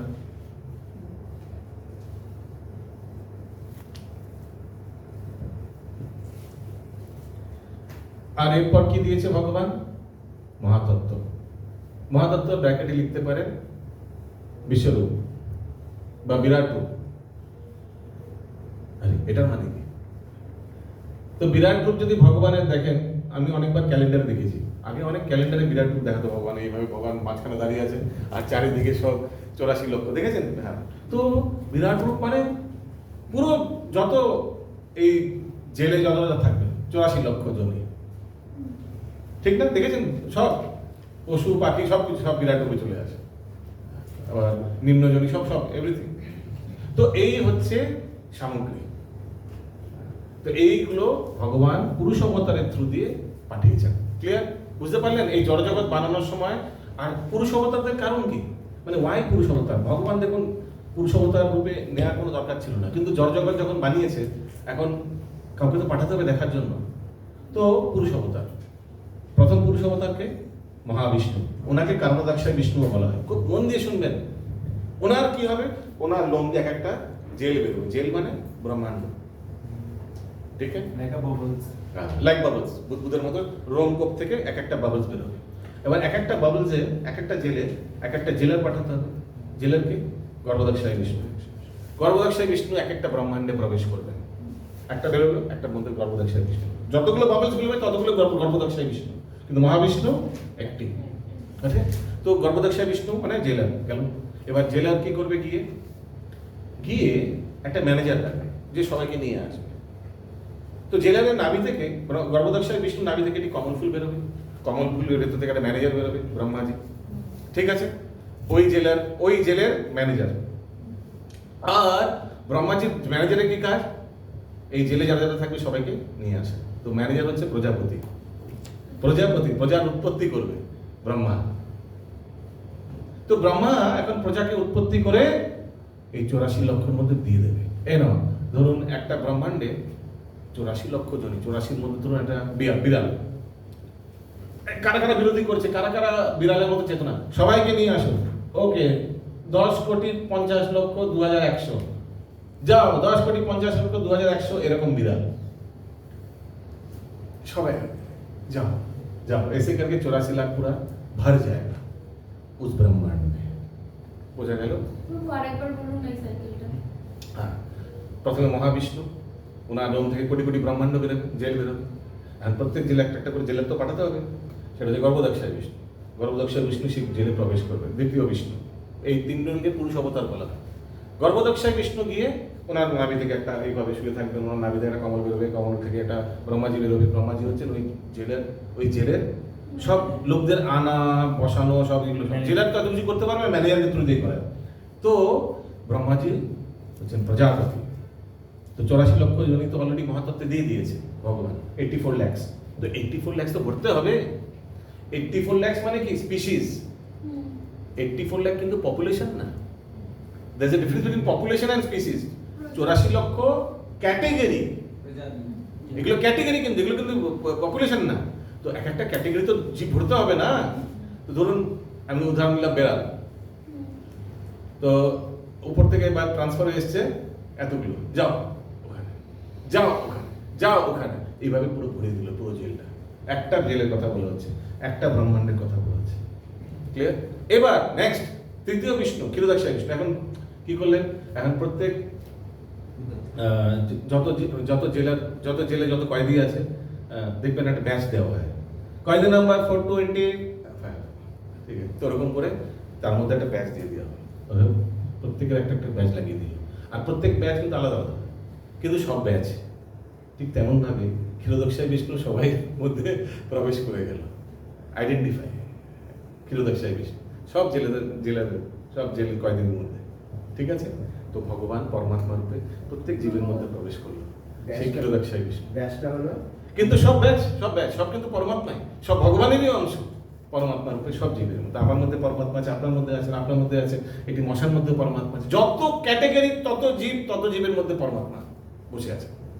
দিস ইজ কারণোদক্ষায় বিষ্ণু বা মহাবিষ্ণু, গর্ভদক্ষায় বিষ্ণু, তারপরে ক্ষীরোদক্ষায় বিষ্ণু। দেখুন আমি সময় জন্য দিচ্ছি, আমি ফটাফট 14 শ্লোক পড়ি, যতটুকু দরকার প্রশ্নের উত্তর করে বেরিয়ে যেতে পারি, কিন্তু জ্ঞান অসম্পূর্ণ রয়ে যাবে। ওকে, ইয়েস। বলছি যে আপনি বললেন ব্রহ্মার থেকে প্রজাপতি, তারপরে ব্রহ্মার থেকে প্রজাপতি মানে ব্রহ্মাই প্রজাপতি, প্রজা উৎপত্তি। উনি তারপরে 84 লক্ষ প্রজাতি করেছেন, তারপর ওই যে ক্ষীরোদক্ষায় বিষ্ণুর কথা বললেন। আমি তো খুব শর্টে বলেছি, এরকম না যে ব্রহ্মাই সব 84 লক্ষ দিয়েছে। ব্রহ্মা মনু শতরূপা এইগুলোকে দিয়ে এক একটা করে সৃষ্টি করেছে, এগুলো ভাগবতমে ভালো করে বিস্তারভাবে দেওয়া আছে। হ্যাঁ, কিন্তু প্রজাপতি হেড হচ্ছে ব্রহ্মা, কিন্তু সব জীব উনি উৎপন্ন করেননি, উনি কাউকে দিয়ে করিয়েছেন। তো ম্যানেজারেরও সাব ম্যানেজার আছে, জুনিয়র ম্যানেজার আছে, যেমন কোম্পানিতে হয়। এটা কোথায় ভাগবতটা কোথায় আছে? কত জায়গায় আছে এগুলো, প্রথম প্রথম স্কন্ধে দেওয়া আছে এইসব। হ্যাঁ, আর কত জায়গায় তাৎপর্য পেয়ে যাবেন। কিন্তু ক্লিয়ার হলো, মোটামুটি ক্লিয়ার হলো তো? ওকে, হ্যাঁ, আগে পড়ুন। তো মনে রাখবেন, এই পুরুষ অবতার নেওয়ার কোনো প্রয়োজন হতো না যদি জীব বিরুদ্ধ না করতে পারে। যদি জীব বিরুদ্ধ না করতে, তাহলে জড়জগতের কোনো দরকারই হতো না। জড়জগৎ মানে জেলের দরকার হতো না। এভরিবডি যদি সবাই নিয়ম কানুন পালন করে, তাহলে তো আমাদের কোনো আলিপুরে জেল দরকারই নেই। জেলটাকে বন্ধ করে দেওয়া, এটা মন্দির বানিয়ে দেওয়া, আলিপুর ইস্কন, ঠিক না? কিন্তু দরকার কেন? কারণ জীব বিরুদ্ধ করে বলে। बिल्कुल नहीं तो वहाँ पे फिर जब हम लोग यहाँ से शुद्ध होकर के भगवान के धाम में चले गए, तो फिर वहाँ पे फिर अशुद्धि कैसे अंदर आया? तो प्रभुपाद এই এর प्रश्न उत्तर बोले क्यों गड्ढे में पड़ जाए तो वहाँ कैसे हमने गिर गया, ऐसे सोचना नहीं चाहिए। गिर गया तो उठो पहले, हो जाए। जीव तटस्थ शक्ति आसबे परेर प्रश्न। तट पे रहने के लिए दो चॉइस रहता है, आप समझ रहे हैं? आप बॉर्डर लाइन में अगर खड़े हैं तो आपको यहाँ कृष्ण दिखेगा और यहाँ माया भी दिखेगा, तो प्रलोभन থেকে থাকে। আগে আসবে জীব নিত্য তটস্থ, নিত্যবদ্ধ জীব, নিত্যবদ্ধ আসবে সব। সো কবি কখনো ভ্রমিত হতে পারে, মনে হতে পারে কখনো আরে সবাই কৃষ্ণ কৃষ্ণ কৃষ্ণ, আমি আমার কোনো কেউ ভাই, এরকম হতেই পারে। तटस्थ ना, तो शुद्धिकरण के बाद भी हो सकता है। आगे भगवान गोपीज मंजरी सब तटस्थता है। नो, उनमें बहुत तफावत है। नित्य पार्षद, इटर्नली लिबरेटेड सोल, और हम लोग नित्यबद्ध। तो फॉल डाउन में भी कैटेगरी है, कौन कौन फॉल डाउन कर सकते हैं जरा भगवान के धाम में, उसमें भी कैटेगरी है। जो इटर्नली लिबरेटेड सोल, नित्य मुक्त, there is no question of fall down. Okay, yes, continue. এই জড়জগৎ ভগবানের অনন্ত শক্তির একটি সাময়িক প্রকাশ। জড়জগতের প্রতিটি কার্যকলাপ ভগবান শ্রীকৃষ্ণের আংশিক প্রকাশ।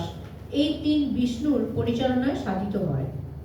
তাদের বলা হয় ভগবানের পুরুষ অবতার। সাধারণত যারা ভগবান শ্রীকৃষ্ণের তত্ত্ব সম্বন্ধে অবগত নয়, তারা মনে করে যে এই জড়জগৎটি জীবের ভোগের জন্য, এবং জীবই হচ্ছে পুরুষ, প্রকৃতির কারণ, নিয়ন্তা ও ভোক্তা। ভগবদ্গীতা অনুসারে এই নিরীশ্বরবাদী সিদ্ধান্তকে ভ্রান্ত বলে প্রতিপন্ন করা হয়েছে। আলোচ্য শ্লোকটিতে বর্ণনা করা হয়েছে যে ভগবান শ্রীকৃষ্ণই হচ্ছেন জড় সৃষ্টির আদি কারণ। শ্রীমদ্ ভাগবতয় এই কথা প্রমাণিত হয়েছে। জড়া সৃষ্টির যে সমস্ত উপাদান তা হচ্ছে ভগবানেরই ভিন্ন শক্তি। এমনকি নির্বিশেষবাদীদের পরম লক্ষ্য ব্রহ্মজ্যোতিও হচ্ছে পরম ব্রহ্মে অভিব্যক্ত ভগবানেরই একটি চিন্ময় শক্তি। বৈকুণ্ঠ লোকের মতো ব্রহ্মজ্যোতিতে চিন্ময় বৈচিত্র্য নেই, এবং নির্বিশেষবাদীরা এই ব্রহ্মজ্যোতিকে তাদের পরম লক্ষ্য বলে মনে করে। পরমাত্মার প্রকাশও ক্ষীরোদক্ষায় বিষ্ণুর অস্থায়ী সর্বব্যাপক রূপ। চিন্ময় জগতে পরমাত্মা রূপের অভিব্যক্তি নিত্য শাশ্বত নয়। সুতরাং যথার্থ পরম তত্ত্ব হচ্ছেন পরম পুরুষোত্তম ভগবান শ্রীকৃষ্ণ। তিনি পূর্ণ শক্তিমান পুরুষ, এবং তিনি বিভিন্ন অন্তরঙ্গা ও বহিরঙ্গা শক্তি সমন্বিত। পূর্বের উল্লেখ অনুসারে জড়া প্রকৃতি প্রধান 8টি রূপে অভিব্যক্ত হয়। সেগুলির মধ্যে ওকে, এটা স্কিপ করতে পারেন, এটা অলরেডি আমরা হ্যাঁ ডিটেইলে করে নিয়েছি কি কি পাঁচটা অন্তত আমি তো যারা আরো বেশি বলে দিয়েছি হ্যাঁ। যেগুলো এখানে দেওয়াও নেই। হ্যাঁ। ওকে, আগলা আসলো অপেরেয়াম ইতস্তন্যং প্রকৃতিং বিদ্ধি মে পরাম প্রকৃতিং বিদ্ধি মে পরাম জীবভূতাং মহাবাহো জীবভূতাং মহাবাহো জয়েদাং ধার্যতে জগৎ। জয়িদং ধারতে জগৎ। তো এটি একটি মেমরি শ্লোক, তো আপনারা লিখে দিতে পারেন এম বা মেমরি ওই শ্লোক ভগবদ্গীতাকে। সবার নিজের একটা পার্সোনাল ভগবদ্গীতা হওয়া চাই, ঠিক আছে সচ্ছল। আর ভগবদ্গীতা মাটিতে রাখবেন না, কোনো একটি বইয়ের উপর রাখবেন, কোনো একটি বইয়ের উপর রাখবেন। হ্যাঁ, আমি একটি বই বা দেখি ল্যাপটপের উপর রেখেছি, নিচে রাখবেন না, এখানে খাবার টাবার রাখাটা খুবই মানে একদম ভগবানের বাণী। তো সবার নিজের পার্সোনাল ভগবদ্গীতা হওয়া চাই, যেমন পার্সোনাল মোবাইল আছে তেমন পার্সোনাল ভগবদ্গীতা হওয়া চাই সবার। ওর মধ্যে সব নোটস ওয়ার্ডস পেন্সিল বা পেন যেটা আপনার ইচ্ছা। অনেকে পেন পছন্দ করে না, না পেন লাগাবো না এক্সেট্রা, তো whatever you feel like, কিন্তু থাকা উচিত সবার নিজের। ওকে, কন্টিনিউ মাতে অনুবাদ। হে মহাবাহ, এই নিকৃষ্ট প্রকৃতি ব্যতীত আমার আরেকটি উৎকৃষ্ট প্রকৃতি রয়েছে। হ্যাঁ, তো এই নিকৃষ্ট প্রকৃতি মানে এই মানে কি, এখন যেটা আলোচনা হয়েছে, এখন কোন কিসের ব্যাপারে আলোচনা হয়েছে? 24 তত্ত্বের ব্যাপারে আলোচনা হয়েছে। যদি জড়জগতে যে 5টি পৃথিবী, জল, অগ্নি, বায়ু, আকাশ, এগুলো তো পুরো জড় পদার্থ, এর উপরে একটি আছে। তো এর উপরে কি আছে? এর উপরে জীব আছে। হ্যাঁ, সেটা আমারই, কিন্তু মিক্সচার। আপনাকে যদি বলা হয় ভগবানের 3টি শক্তি কি কি, অন্তরঙ্গা, বহিরঙ্গা, তটস্থ, কারেক্ট? আমি যদি এবার আপনাকে প্রশ্ন করি যে এটাকে ক্রম অনুসারে 3টেকে বলুন, মনস্পু, অন্তরঙ্গা, বহিরঙ্গা, তটস্থ শক্তি, সব শক্তিশালী থেকে সবচেয়ে কম শক্তিশালী, ক্রম অনুসারে সাজান। প্রশ্নটি বুঝতে পেরেছেন? গলত, ইয়েস। বহিরঙ্গা তটস্থ। মানে বহিরঙ্গা সবচেয়ে শক্তিশালী বলতে চাইছেন? না, না। সবচেয়ে শক্তিশালী কে? ওকে, তারপর তটস্থ, হ্যাঁ, তারপর হ্যাঁ, তারপর আবার অন্তরঙ্গা আসবে। না, না, বহিরঙ্গা। আপনি প্রথমে নিজেকে বলুন, তারপর সবাইকে বলবেন। Anybody else? ইয়েস। অন্তরঙ্গা শক্তি, অন্তরঙ্গা সর্বশক্তিমান, উনি পুরোটাই চিন্ময়। অন্তরঙ্গা শক্তি চিন্ময় জগৎকে কন্ট্রোল করে। তারপর তারপরে তটস্থ। তটস্থ মানে আমরা জীব, আমরা কিন্তু সেকেন্ড। কারণ কি আমাদের মধ্যেও আত্মা আছে, ভগবানের অংশ আছে, স্পিরিচুয়াল পার্ট আছে। যদিও আমাদের শরীরটা পৃথিবী, জল, অগ্নি, বায়ু, আকাশ দিয়ে বানানো, কিন্তু আমাদের মধ্যেও কিন্তু ভগবানের অংশ, পরমাত্মা রূপে বিরাজমান। আর প্লাস আমাদের আত্মা হচ্ছে ভগবানের অংশ। ওই জন্য আমরা হচ্ছে মার্জিনাল পোটেন্সি। তটস্থ মানে তট, মার্জিনাল মানে আমাদের মধ্যে মিক্সচার আছে, জড় এবং চেতন দুটোই জিনিস আছে। আর তৃতীয়টি কি? বহিরঙ্গা, জড় পদার্থ, এর মধ্যে কি চেতন আছে? তো ওই জন্য সবচেয়ে নিকৃষ্ট হচ্ছে जड़ पदार्थ बहिरंगा शब्द। ओके, क्रम बोझा गया लो, आपको समझ में आ रहा थोड़ा? हमको बुरा लग रहा है, हमको लग रहा है आपको हिंदी क्लास में होना चाहिए था। आई डोंट नो, बोझा गया सबाई क्लियर? आगे সেই প্রকৃতি চৈতন্য স্বরূপা ও জীবভূতা, সেই শক্তি থেকে সমস্ত জীব নিঃসৃত হয়ে এই জড় জগৎকে ধারণ করে আছে। এখানে স্পষ্টভাবে বর্ণনা করা হয়েছে যে জীব ভগবানের পরাপ্রকৃতি বা উৎকৃষ্ট শক্তির অন্তর্গত। ভগবানের অনুৎকৃষ্ট শক্তি হচ্ছে জড় জগৎ, যা ভূমি, জল, অগ্নি, বায়ু ও আকাশ এবং মন, বুদ্ধি ও অহংকার নামক উপাদানগুলির দ্বারা প্রকাশিত হয়েছে। জড় জগতে স্থূল পদার্থ ভূমি, জল, বায়ু, অগ্নি ও আকাশ এবং সূক্ষ্ম পদার্থ মন, বুদ্ধি ও অহংকার, এই সবগুলি ভগবানের অনুৎকৃষ্ট শক্তি থেকে উৎপন্ন হয়ে থাকে। এই অনুৎকৃষ্ট শক্তিকে কাজে লাগিয়ে তার অভীষ্ট সিদ্ধির চেষ্টা করছে যে জীব, সে হচ্ছে ভগবানের উৎকৃষ্ট শক্তি। হরে কৃষ্ণ। তো এই জড় উপাদান দিয়ে কি লিখেছে আমরা লাস্ট এখন যেটা করলেন পড়ুন, যে এই অনুৎকৃষ্ট শক্তিকে কাজে লাগিয়ে মানে আমরা এই জড় জগৎ এই জিনিসগুলো কাজে লাগিয়ে, ল্যাপটপকে কাজে লাগিয়ে, যত যে পঞ্চভূত দ্বারা একদম জড় পদার্থ দ্বারা এগুলো কাজে লাগিয়ে আমরা কি চেষ্টা করছি নিজেদের ইচ্ছাগুলো তৃপ্তি করার জন্য। আমাদের ধরুন এগুলো কোনো একটা জিনিস পাওয়ার জন্য, কেউ যদি ধরুন কেউ ক্রিকেট খেলতে যাচ্ছে, তার খেলতে ইচ্ছে করছে, তার একটা ব্যাট লাগবে, একটা বল লাগবে, এগুলো সব তো জড় পদার্থ দিয়েই নিজের ইচ্ছাগুলো পূর্তি করছে। জীব। এগুলো হচ্ছে আর কেমন জীব? সে হচ্ছে তটস্থ শক্তি। বোঝা গেল? সেই জীব হচ্ছেন ভগবানের উৎকৃষ্ট শক্তি। উৎকৃষ্ট কেন? এর চেয়ে উৎকৃষ্ট জড় পদার্থ আমরা তো উৎকৃষ্ট, মানে এর চেয়ে তো বেটার আমরা। ক্লিয়ার হ্যাঁ? ওকে, বাস উই ক্যান, এটাই actually main. We can now go on to shloka number 6। एतत् जोनिनि भूतानि एतज्जोनिनि भूतानि सर्वाणि तु पधारय सर्वाणि तु पधारय अहं कृत्स्नास्य जगत अहं कृष्णस्य जगतः प्रभव प्रलयस्तथा। यस, और कोई पढ़ना चाहेंगे? আর কি পড়তে চান? यस, মাইক নিতে হবে, সামনে আসতে হবে, নাহলে সামনে আসতে হবে, মাইক দিতে পারবে না তো তুমি। এখানে বসে যান, বসে পড়ব। আরেকটা জিনিস আপনাদের রিকোয়েস্ট করছি, প্লিজ, আজকে বৃষ্টি হয়েছে ঠিক আছে, প্রত্যেক দিন 6টার আগে আসার চেষ্টা করবেন। আমি জানি অফিস থেকে হোয়াটএভার, চেষ্টা করবেন অবশ্যই, ঠিক আছে? 6টার 1 মিনিটও দেরি আসবেন, আগে চলে আসবেন 5-10 মিনিট, কোনো অসুবিধা নেই। 6টায় পাক্কা, 6টায় ক্লাস শুরু হবে। ওকে, সো অল সবাই একসঙ্গে আসবেন। ছটার আগেই চলে আসে। ও রিয়েলি? ভেরি হ্যাঁ। Nice, very nice.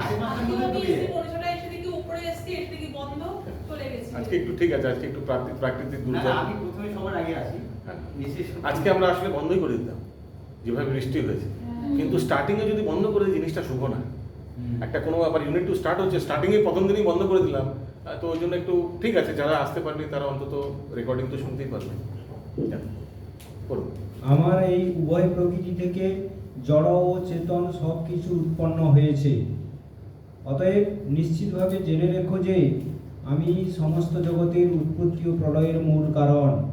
তো ভগবানের থেকেই জড় আর চেতন সব কিছু উৎপত্তি হয়েছে, এবং কি চেতন ভগবান থেকে যত চেতন, মানে ভগবানের জগতে যত ভগবানের অবতাররা সব তো চেতন, হ্যাঁ, সব তো চিন্ময়। তো এভরিথিং ভগবানের থেকেই কিন্তু উদ্ভূত হয়েছে। Everything has emanated from Krishna himself. Okay, ইয়া।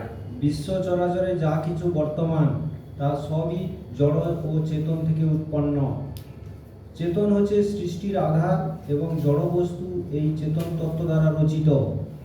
এমন নয় যে জড়ের বিবর্তনের প্রক্রিয়ায় কোনো এক পর্যায়ে চেতনার সৃষ্টি হয়েছে। পক্ষান্তরে এই চিন্ময় শক্তি থেকেই জড়জগতের সৃষ্টি হয়েছে। চিন্ময় শক্তির থেকেই জড় জগতের সৃষ্টি হয়েছে। যেমন আমরা বলছিলাম পুরুষ অবতার থেকেই আস্তে আস্তে সবকিছু এসছে, ওনারা উৎপাদনগুলো দিয়েছেন। তো পুরুষ অবতাররা তো সব চিন্ময় শক্তি, সব তো ভগবান, সব তো স্পিরিচুয়াল। তো আজকে একটু 8:30 অবধি হবে ক্লাস, ওকে, ডোন্ট মাইন্ড। আজকে ফার্স্ট ডে তো অনেক ইন্ট্রোডাকশন টাইম চলে গেছে। ইয়া, কন্টিনিউ প্লিজ। আমাদের এই জড় দেহটিকে চিৎ শক্তি বা আত্মা আত্মা আছে বলেই এই দেহটির বুদ্ধি হয়, বিকাশ হয়। একটি শিশু ধীরে ধীরে বালকে পরিণত Yes, হয়। এটাকে স্কিপ করতে পারেন, এগুলো আমরা জানি যে কিভাবে এই চেতনা আছে বলে, মানে আত্মা আছে বলেই কিন্তু আমাদের এই শরীরে বৃদ্ধি হচ্ছে। আত্মা যখন বেরিয়ে যাবে, সেগুলো তো আমরা সেকেন্ড চ্যাপ্টার এগুলো অলরেডি পড়েছি। এবার চলে আসুন 7ম শ্লোকে। ভেরি ইম্পর্টেন্ট শ্লোক, ভেরি ভেরি, কিন্তু এটা কিন্তু আপনাদের বায়াটে নেই, মেমরি শ্লোকে নেই। কিন্তু ইম্পর্টেন্ট। হ্যাঁ,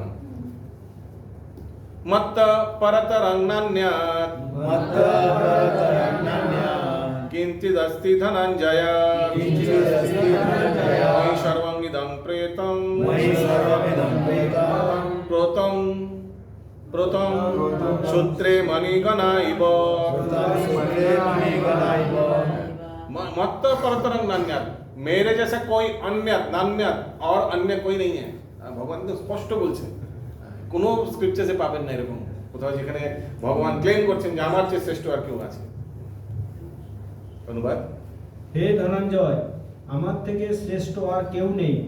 সূত্রে যেমন মণিসমূহ গাঁথা থাকে, তেমনি সমস্ত বিশ্বই আমাতে ওতপ্রোতভাবে অবস্থান করে। হরে কৃষ্ণ। তো এটার মধ্যে একটি প্রশ্ন ছিল, জানি না আপনাদের এই বইয়ে আছে কিনা, যে সূত্রে যেমন মণিসমূহ গাথা, এই উপমাটি ব্যাখ্যা করুন। আছে? হ্যাঁ, क्या ये क्वेश्चन আছে? মানে এবার দেখে নিন। नहीं নেই, ভেরি গুড, ভালো, খুবই কম প্রশ্ন তাহলে, মানে কটি আছে তাহলে, মানে 7 থেকে 14 অবধি আজকের সিলেবাস। 10 হ্যাঁ? 10 क्वेश्चन অন্তত 3 নম্বর অবধি আছে। আচ্ছা, 3টে কোশ্চেন আছে। একটা হচ্ছে স্থূল সূক্ষ্ম ভেদে এটা আছে, সেটা তারপরে তো। পরাপ্রকৃতি অপরাপ্রকৃতি, আর একটা আছে এই ভৌতিক জগতে কৃষ্ণ কোন 6টি রূপে প্রতিভাত হয় তা লিখুন। বাস এটুকু নেই, হ্যাঁ, এটা তো আসবে এখন। ছয়টা রূপে জলের মধ্যে 107 হ্যাঁ বাস। আর আর তৃতীয় দোষ। 7 থেকে 14 মধ্যে আছে কিছু? না না। My goodness, only this. হ্যাঁ, উপমার মধ্যে সাতটি উপমা। পাওয়া যাচ্ছে লাকি। 7.7, লাকি না 7.5 আনলাকি, আর জানা 7.14 না জানা তো আরে তিনটে উপমা আছে। ওকে ওকে, অনুবাদ করেছেন? হ্যাঁ, তাৎপর্য পড়ুন। পরম তত্ত্ব সবিশেষ না নির্বিশেষ এই সম্বন্ধে বহু আলোচিত মতবিরোধ আছে। ভগবদ্গীতাতে বলা হয়েছে যে পরমেশ্বর ভগবান শ্রীকৃষ্ণই হচ্ছেন পরম তত্ত্ব এবং প্রতি পদক্ষেপেই আমরা সেই সত্যের প্রমাণ পাই।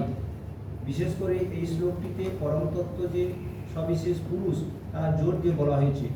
পরমেশ্বর ভগবানের সবিশেষত্ব সম্বন্ধে তবু মাইকটা তো দূরে রাখছেন কেন?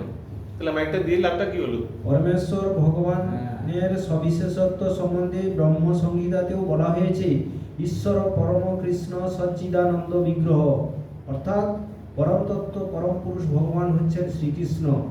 তিনিই হচ্ছেন সমস্ত আনন্দের উৎস, তিনি হচ্ছেন আদি পুরুষ গোবিন্দ এবং তার শ্রীবিগ্রহ হচ্ছে সচ্চিত ও আনন্দময়।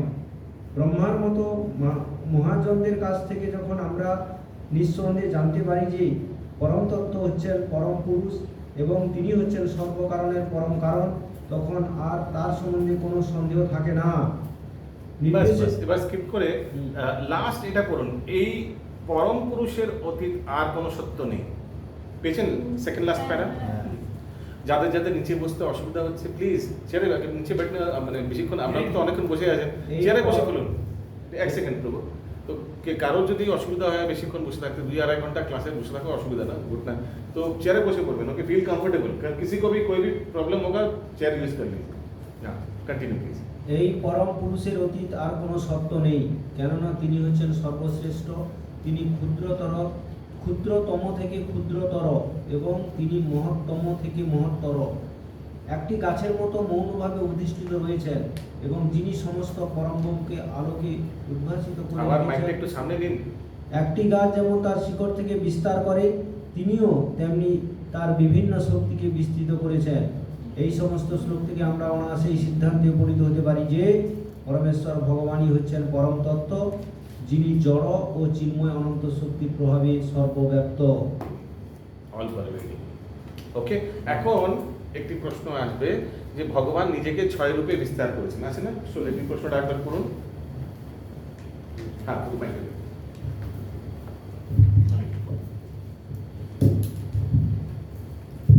এই ভৌতিক জগতে কৃষ্ণ কোন 6টি রূপে প্রতিভাত হয় তা লিখুন। 7.8 থেকে 7.11। ওকে, তো এখন আমরা যে শ্লোকগুলি পড়ব, এইভাবে ভগবান নিজেকে বিস্তার করেছেন এই জড় জগতে। ওকে, তাহলে আমরা যখন ওই জিনিসগুলো ইউজ করব, যখন জল খাবো, ও ভগবান হচ্ছেন জলের সার, তো ভগবানকে মনে করবে। ঠিক আছে, যখন চন্দ্র সূর্যকে দেখবো, ও ভগবান কি দেখেছে চন্দ্র সূর্য? দুই চোখ। ওকে, প্রণাম করবো।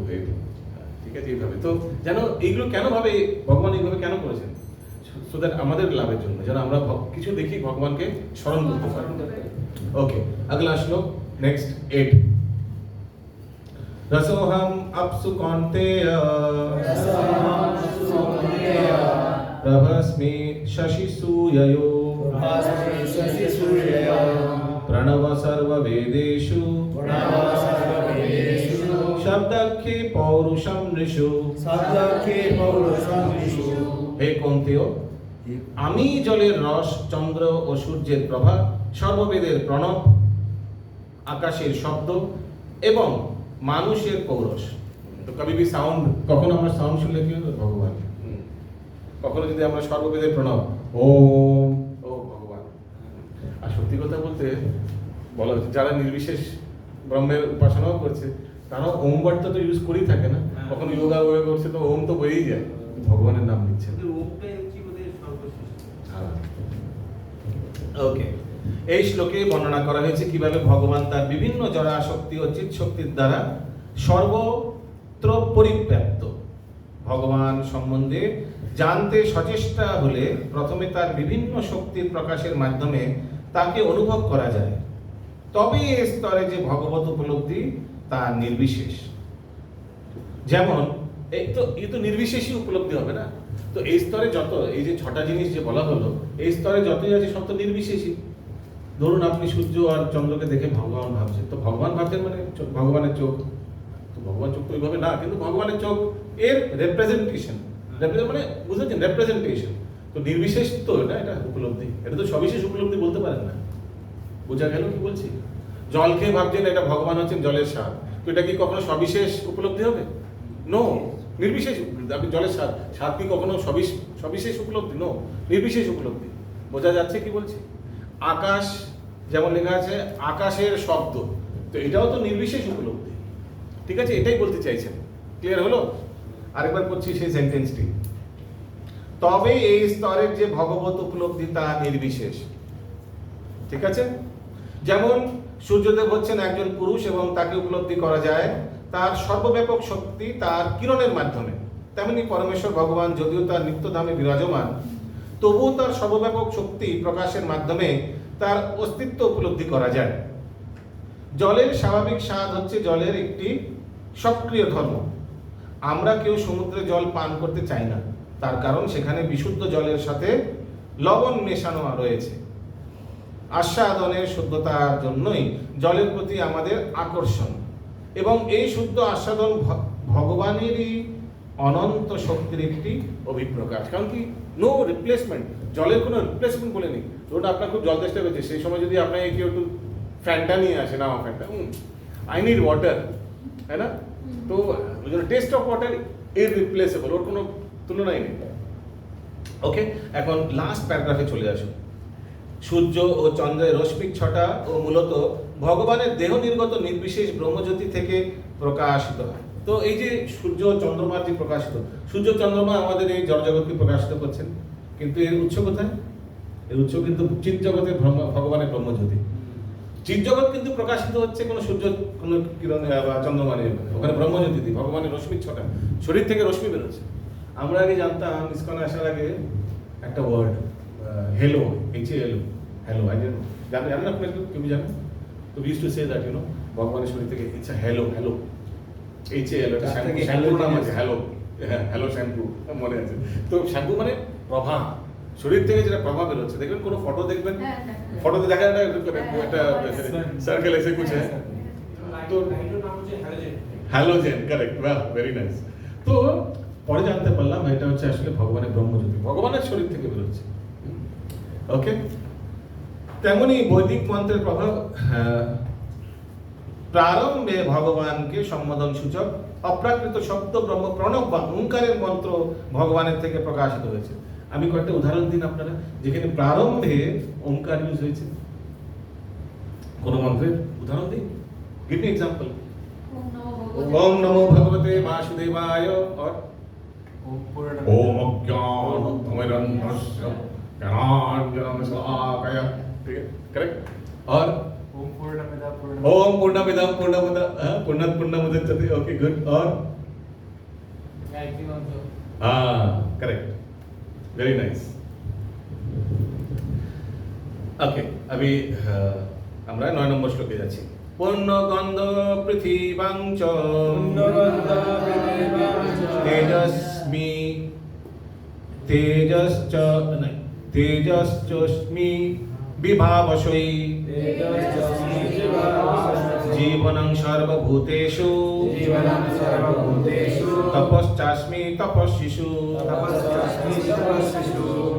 আমি পৃথিবীর পবিত্র গন্ধ, অগ্নির তেজ, সর্বভূতের জীবন এবং তপস্বীদের তপ। তো সবচেয়ে ভালো, ভগবান সবচেয়ে স্পেশাল জিনিসগুলো ভগবান নিয়ে নিয়েছে। একটি শ্লোকে দেওয়াও আছে, ভগবান বলছেন যে যদি কোনো ধনী ব্যক্তিকে দেখো, তার যত ধন ঐশ্বর্য সেটা থেকে কিন্তু আমায় স্মরণ করো, আমি সেটা। তো সবচেয়ে বেস্ট জিনিসে ভগবান একদম অকুপাইড করে রেখেছে, বলেছে কেউ সব দেখবে যে ভগবান ইয়াদ আয়েগা। পুণ্য শব্দটির অর্থ হচ্ছে যার বিকার হয় না। পুণ্য হচ্ছেন মৌলিক, এবং জড়জগতে সবকিছুই একটি বিশিষ্ট সৌরভ বা গন্ধ আছে, যেমন ফুলের গন্ধ, মাটির গন্ধ, আগুনের গন্ধ, জলের গন্ধ, বাতাসের গন্ধ আদি। তবে পবিত্র, নিষ্কলুষ, আদি, আকৃত্রিম, যে সুবাস সব কিছুর মধ্যে প্রবিষ্ট থাকে তা হচ্ছে স্বয়ং শ্রীকৃষ্ণ, তেমনি সব কিছুরই বিশেষ একটি স্বাদ আছে, তবে রাসায়নিক দ্রব্যের মিশ্রণের এই স্বাদের পরিবর্তন করা যায়। তাই প্রতিটি বস্তুর নিজস্ব ঘ্রাণ, সুবাস ও স্বাদ আছে। এবার লাস্ট সেন্টেন্স চলে আসুন। মানুষের আয়ু নির্ভর করে শ্রীকৃষ্ণের উপর, তাই শ্রীকৃষ্ণের কৃপার ফলে পেয়েছেন মানুষের আয়ু দীর্ঘ অথবা সীমিত হয়। এভাবেই আমরা দেখতে পাই যে কৃষ্ণ ভাবনা প্রত্যেক ক্ষেত্রেই সক্রিয় রয়েছে। তো এখানে আয়ু শব্দটি ভেরি ইম্পর্টেন্ট, এটা আমাদের জানতে হবে। তো আমরা যেমন বলি তার কখনো জাস্ট প্রসঙ্গে তার আয়ু কমে আসছে, তার এতই আয়ু ছিল, বলি না আমরা সে মারা গেছে, হ্যাঁ কি করবে, অল্প বয়সে মারা গেল, তার এতই আয়ু ছিল। তা আয়ু মানেটা কি? আয়ু মানে একটা হয় বয়স আর একটা আয়ু। আয়ু মানে যে আয়ুটা আপনাকে দেওয়া হয়েছে, যে টাইমটা আপনাকে দেওয়া হয়েছে ভজন কীর্তন করার জন্য, ওই জন্য যদি আয়ু দেওয়ার ফলেও, কারণ কি জরুরি নয় যে কেউ যদি 100 বছর বাঁচবে সে 100 বছর ভজন কীর্তন করবে, নট নেসেসারি। নিজের ক্ষেত্রে দেখুন না, কত বছর বয়সে আপনি ভক্তিযোগে আবার জয়েন করেছেন, নিশ্চয়ই আগের জীবন ছেড়েছিলেন কোথাও। जरूरी नहीं कि जन्म से ही आपने ज्वाइन कर लिया भक्ति योग में, नहीं ना, है ना। तो दैट इज कॉल्ड आयु। तो 100 বছরে হয়তো আপনি মাত্র 40 বছর হয়তো ভক্তি যোগে, দ্যাট ইজ আয়ু। তো ভগবান একটা আয়ু দিয়ে দেয়। আর যদি ব্যক্তি সেই আয়ুর অপচয়, মানে সেই আয়ুটাকে ইউজ না করলো, তো অল্প আয়ুতেই মৃত্যু হয়ে গেল বলা হয় না, মানে he could not saturate his আয়ু, পুরোটা ইউজ করতে পারলো না।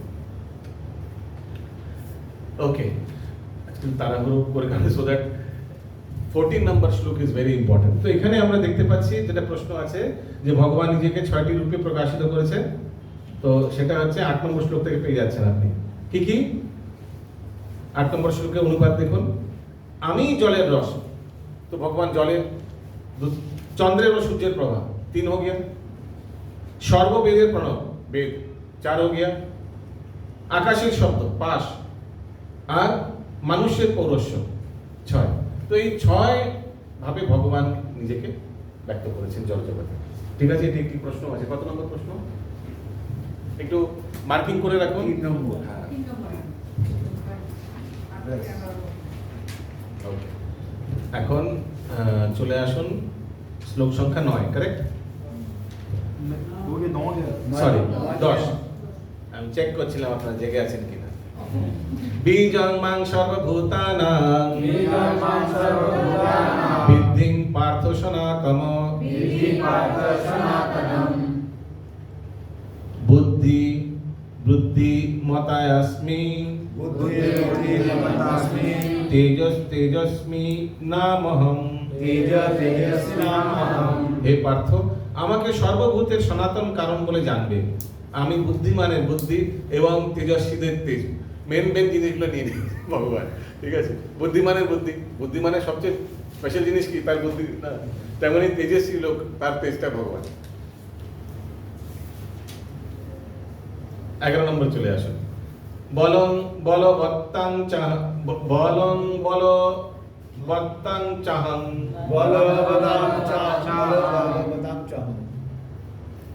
না, বলং বলবত্তাং চ কাম রাগ বিবর্জিতং ধর্মা বিরুদ্ধ ভূতেষু কামোহস্মি ভরতর্ষভ। হে ভরতর্ষভ, আমি বলবানের কাম ও রাগ বিবর্জিত বল এবং ধর্মের অবিরোধী কামরূপে আমি প্রাণীগণের মধ্যে বিরাজমান। Yes, somebody wants to read? কেউ পড়বেন? আপনি পড়েছেন, আর কেউ? যে বলবান তার কর্তব্য হচ্ছে দুর্বলকে রক্ষা করা। মাইক নাম। আচ্ছা, ওইখানে বলবান এর কাম ও রাগ বিবর্জিত, মানে একবার শুনে নিন। হ্যাঁ, যে বলবান তার কর্তব্য হচ্ছে দুর্বলকে রক্ষা করা। ব্যক্তিগত স্বার্থ সিদ্ধির জন্য যখন অপরকে আক্রমণ করা হয়, আবার যে বলবান তার কর্তব্য হচ্ছে দুর্বলকে রক্ষা করা। ব্যক্তিগত স্বার্থ সিদ্ধির জন্য যখন অপরকে আক্রমণ করা হয়, লুণ্ঠন করা হয়, তখন সেটি বলের অপচয় করা হয়। তো এখানে আমি বলবানের কাম ও রাগের বিবর্জিত বল, এর মানে কি? এটা যদি ইংলিশটা শুনে তাহলে আরো ক্লিয়ার হয়ে যাবে। I am the strength of the strong. তো আমি বলবানের এখানে লেখা আছে কাম, তো কাম এখানে বলেছে স্ট্রেংথকে, ঠিক আছে? Okay, clear? এবং ও রাগ বিবর্জিত বল, devoid of passion and desire. তো একদম শুদ্ধ বলবানের শুদ্ধ বল, যেটা কোনো প্যাশন বা কোনো সে রহিত, কোনো মানে প্যাশনেট মানে মানে যেমন ফর এক্সাম্পল বিশুদ্ধ সত্যগুণ, যেখানে কোনো রজগুণ আর তমগুণের কোনো মিশ্রিত নেই, এইভাবে। সো পিওর যেটা স্ট্রেংথ হয় বলবানের, সেটা ওকে। আগে এমনই কাম বা যৌন জীবনের উদ্দেশ্য হচ্ছে ধর্মপরায়ণ সন্তান উৎপাদন করা। তা না করে যদি ইন্দ্রিয়তৃপ্তির জন্য যৌন জীবন যাপন করা হয়, তা অন্যায়। প্রতিটি পিতামাতার পরম কর্তব্য হচ্ছে তাদের সন্তানদের কৃষ্ণ ভাবনাময় করে তোলা। সেটাই হচ্ছে অ্যাকচুয়াল বল। প্রভুপাদ লিখছেন তাৎপর্যে। তো শুধু সন্তানদের উৎপাদন করা, দ্যাট ইজ নট দ্য, এটা এখানে কোনো শক্তির প্রদর্শন না, কিন্তু সেই সন্তানগুলোকে ভক্ত হয়ে পরিণত করা, that is actual strength. Next শ্লোক নম্বর 12। যে চৈব সাত্বিকা ভাবা রজসস্তমসশ্চরে মত্তৈবেতি তন্বিদ্ধি নাত্বহং তেষু তে ময়ি। সমস্ত সাত্বিক, রাজসিক ও তামসিক ভাবসমূহ আমার থেকে উৎপন্ন বলে জানবে। আমি সেই সকলের অধীন নই, কিন্তু তারা আমার শক্তির অধীন। এই জড়জগতে সবকিছুই প্রকৃতির 3টি গুণের প্রভাবে সাধিত হয়। জড়া প্রকৃতির এই 3 গুণ যদিও ভগবান শ্রীকৃষ্ণের থেকে সৃষ্টি হয়েছে, তবুও তিনি কখনোই এই গুণক্রয়ের দ্বারা প্রভাবিত হন না। তো গুণাতীত ভগবান। এই যে 3টি গুণ আছে, এই 3টি গুণে ভগবান অবতারও নিয়েছেন। যেমন আমরা জানি ভগবান সত্যগুণে কি নিয়েছেন? বিষ্ণু অবতার। সত্যগুণে ভগবান স্থিতি মেনটেন করে এই জড়জগৎকে। রজগুণে ভগবান সৃষ্টি করে, ওর জন্য ভগবান প্রজাপতি হয়ে জন্মগ্রহণ মানে অবতার নিয়েছেন, ব্রহ্মাজি রজগুণের অবতার। আর তমগুণে প্রলয় হয়। প্রলয়ের জন্য আপনাকে ডিস্ট্রাকশনের জন্য, in order to destroy this, ধরুন এই ঘরটা ডিস্ট্রয় করতে আপনাকে তমগুণে আসতে হবে। তো ভগবান বিকার, নিজেই কিন্তু বিকার, একটু নিজেকে বিকার করে, যেমন আমরা দুধের মধ্যে একটু অ্যাসিড দিয়ে দিই, সাইট্রিক অ্যাসিড দিয়ে দিই কেন? দই বানার জন্য, কারেক্ট? ঠিক তেমনি একটু বিকার রেখে তো ভগবান শিবজি আকারে মানে শিবজি রূপে প্রলয় করেন। ওকে, নেক্সট শ্লোকে চলে আসুন। শ্লোকা নাম্বার 30। কারো কোনো প্রশ্ন ছিল? ত্রিবিধির গুণময়ীর ভাবে এভি সর্বমিদং জগৎ মোহিতং নাভিজানাতি মামেভ্য পরমব্যয়ম। সত্য, রজস ও তম এই 3টি গুণের দ্বারা মোহিত হওয়ার ফলে সমগ্র জগৎ এই সমস্ত গুণের অতীত ও অব্যয় আমাকে জানতে পারে না। তো আমরা ভগবদ্গীতায় আমরা দেখেছি না একটি ফটো, যেখানে উপরে একটি মহিলা এইভাবে 3টি সুতোর মাধ্যমে নাচ খেলা, ওটা দেখেছেন? হ্যাঁ, কিভাবে রজতম আর শতগুণে ব্যক্তিকে সবসময় পরিচালিত করছে। তো মায়াদেবী এইভাবে পরিচালনা করে এই 3টে গুণের মধ্যে আমাদের বেঁধে রাখছে। এই 3টে গুণের মধ্যে প্রভাবিত হয়ে আমরা আমাদের কর্মগুলো করছি, তার জন্য কর্মবন্ধনে ফেসে যাচ্ছি, ফেসে 84 লক্ষ জমিতে জগিং করতেই থাকছি। কি সুন্দর দেখুন, সিস্টেম্যাটিক্যালি কিন্তু মায়াদেবী আমাদের ফাঁসিয়ে যাচ্ছে।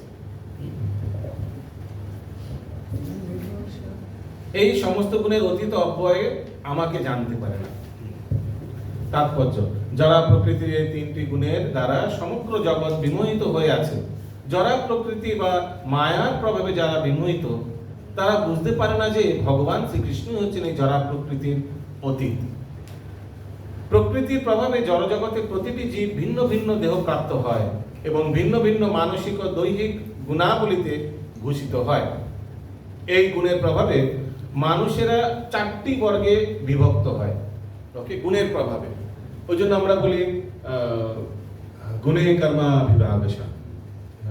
তো এই চারটে যে বর্ণ আশ্রম আছে, হ্যাঁ, গুণ কর্ম বিভাগশা, তো 4 বর্ণ 4 আশ্রম গুণ আর কর্ম দিয়ে বিভাগ করা হয়েছে। তো যেমন বর্ণ আশ্রম, আমি বলি বর্ণ আশ্রম, বর্ণ আশ্রম, 4 বর্ণ 4 আশ্রম, গুণ আর কর্ম। তো গুণের দ্বারা বর্ণ আর কর্মের দ্বারা আশ্রম। ঠিক আছে, বোঝা গেল? গুণের দ্বারা বর্ণ, কর্মের দ্বারা আশ্রম। তো যেমন গুণ, যে ব্রাহ্মণ ক্ষত্রিয় বৈশ্য শূদ্র, যেমন যে একদম ব্রাহ্মণ সত্য গুণে একদম থাকা উচিত এইভাবে। তো যে সত্য গুণে আছে তাকে ব্রাহ্মণত্ব কাজ দেওয়া হবে। এইভাবে গুরুদেব বুঝতে পারতেন কাকে কোন জায়গায় পাঠাবো, কোন স্থানে পাঠাবো। যেমন আমরা ফর এক্সাম্পল আমরা ক্লাস 8 অবধি সবাই পড়াশোনা করছি, সব কমন, কারেক্ট? ক্লাস 9 থেকে কিন্তু আমাদের বলা হলো যে যারা আর্টস নেবে, যারা কমার্স নেবে বা যারা সায়েন্স নেবে বিভাগ করো। তো এখন তো আমরা চয়েস করি, না না আমার ছেলে একদম গাধা, তো সে এইটাই নিক। আমি বলবো না কাউকে কি নিলে বলবো এটা কি ছোট নাকি, খারাপ নাকি, যাই হোক তাই বলে নাম নেবো না, ঠিক আছে? না আমার ছেলে খুব মেধাবী, সায়েন্স নেবে, ঠিক আছে? এটা এখন ছেলে বা বাবা, আগে কিন্তু গুরুরা ডিসাইড করতো টেন্ডেন্সি দেখে, প্রবণতা দেখে, টেন্ডেন্সি দেখে, না এই ছেলেটা খুব মারপিট বেশি করে আর খুব ডমিনেটিং, সব জিনিসে আধিপত্য, হয়তো একে ধনুষবিদ্যা মল্লবিদ্যা এগুলি শেখানো ভালো, এর মধ্যে ক্ষত্রিয় গুণ বেশি, leadership qualities is more in prominent. আবার কোনো এক শান্ত সাধু ছেলে, খুব সুন্দর স্নিগ্ধ আচরণ, আর পুরো ক্লাসে চুপচাপ শান্ত একদম এইভাবে বসে আছে, মানে দৃঢ় একদম। তো ব্রাহ্মণত্ব গুণ খুব বেশি, ব্রাহ্মণের কোয়ালিফিকেশন ইয়াজেন রাজন পঠন পাঠন, হ্যাঁ, দান প্রতিগ্রহে ভালো পারবে। তো এইভাবে গুরু ডিসাইড করতো।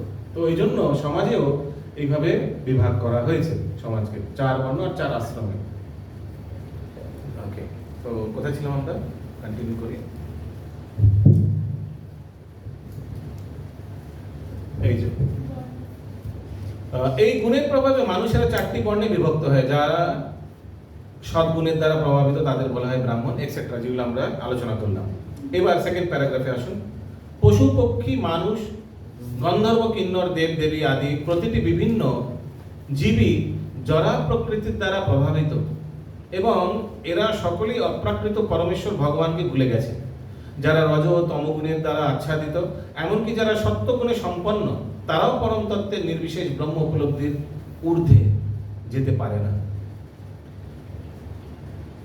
ভগবান যিনি পরম পুরুষ, যার মধ্যে পরিপূর্ণ শ্রী ঐশ্বর্য জ্ঞান বীর্য যশ ও বৈরাগ্য বিদ্যমান, সেই সর্বৈশ্বর্যপূর্ণ সবিশেষ ভগবানের সামনে তারা বিভ্রান্ত হয়ে পড়ে। সুতরাং যারা সত্যগুণে অধিষ্ঠিত রয়েছে তারাও যখন এই তত্ত্বকে বুঝতে পারে না, তখন রজ ও তমগুণের দ্বারা আচ্ছাদিত জীবদের বা জীবের সম্বন্ধে আর কি আশা করতে পারি বা পারা যেতে পারে?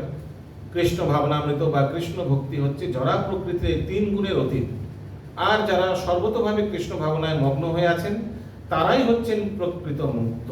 ওকে, তো কৃষ্ণ ভক্তি এর চেয়ে অনেকে 3 গুণের অতীত, তাকে বিশুদ্ধ সত্যগুণ বলা হয়, বা কি বলে মোড অফ, ইংলিশে বলা হয় মোড অফ পিওর গুডনেস। ওই স্তরে ব্যক্তি চলে আসে, কারণ কি সত্যগুণের মধ্যেও কিন্তু রজতমর একটু প্রবণতা থেকে থাকে। ওকে, এবার মোস্ট ইম্পর্টেন্ট শ্লোক আজকের। তো এগুলো সব ভগবান এত নিজের ব্যাপারে বলছেন, নিজের গুণের নিজের ঐশ্বর্যের ব্যাপারে বলছেন, কিভাবে ভগবান আলাদা আলাদা জায়গায় ছড়িয়ে আছেন এই জড়জগতে, সেটাও আমরা শুনলাম। এবং ভগবান এই 3 গুণ সৃষ্টি করেছেন, কিন্তু 3 গুণ থেকে কিন্তু ভগবান মুক্ত। সৃষ্টি করেছেন কিন্তু, ঠিক যেমন জলের মধ্যে পদ্ম ফুল আছে, পদ্ম ফুলের পাতাও আছে, কিন্তু পদ্ম ফুলের পাতা কিন্তু ভেজা না, জলের মধ্যে আছে কিন্তু ভেজে নেই। কি অলৌকিক একটা গান ছিল না, খেলবো হোলি রং দেবো না, ঠিক বলে হোলি খেলছি রং দেবো না, তুমি জলে আছো কিন্তু জল ভিজে নেই। ঠিক এরকম হচ্ছে ভগবান। ভগবান পুরো পরিচালনা করছে কিন্তু নিজে কিন্তু এফেক্টেড হচ্ছে না, এরকম। তো ভেরি ইম্পর্টেন্ট শ্লোক, সবাই আমরা বলবো। দৈবেশা গুণময়ী মম মায়া দুরত্যয়া মাম मामेव ये प्रपद्यन्ते माया में तां तरन्ति ते। তো এটাও মেমরি শ্লোকে আছে, কারেক্ট? 7.14 প্লিজ এম লিখে রাখুন। আমি একটা গ্রুপে পাঠিয়েছিলাম শ্লোক রিসাইটেশন অডিও, তো এগুলো বারবার শুনবেন।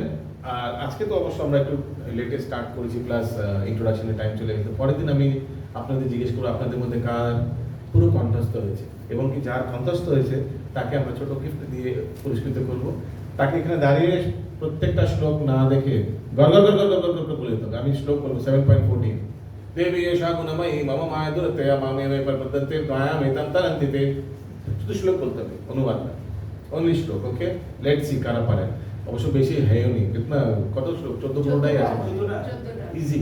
ওকে, লেটস সি। আর মাঝখানে আবার রবিবারও আছে, শনিবার রবিবার। বা হয়তো অনেকের হয়ে কার কার হয়ে গেছে অলরেডি কণ্ঠস্থ? সবারই কয়েকটা হরি বল, ভেরি নাইস। আমার এই দেবী মায়া ত্রিগুণাত্মিকা এবং তা দূরতিক্রমণীয়, কিন্তু যারা আমাকে প্রপত্তি করেন তারাই এই মায়ার উত্তীর্ণ হতে পারে। তাৎপর্য, পরমেশ্বর ভগবান অত্যন্ত, খুব ইম্পর্টেন্ট শ্লোক, প্লিজ 100% কনসেন্ট্রেশন দিন। পরমেশ্বর ভগবান অত্যন্ত দিব্য শক্তির অধীশ্বর, এবং সেই শক্তি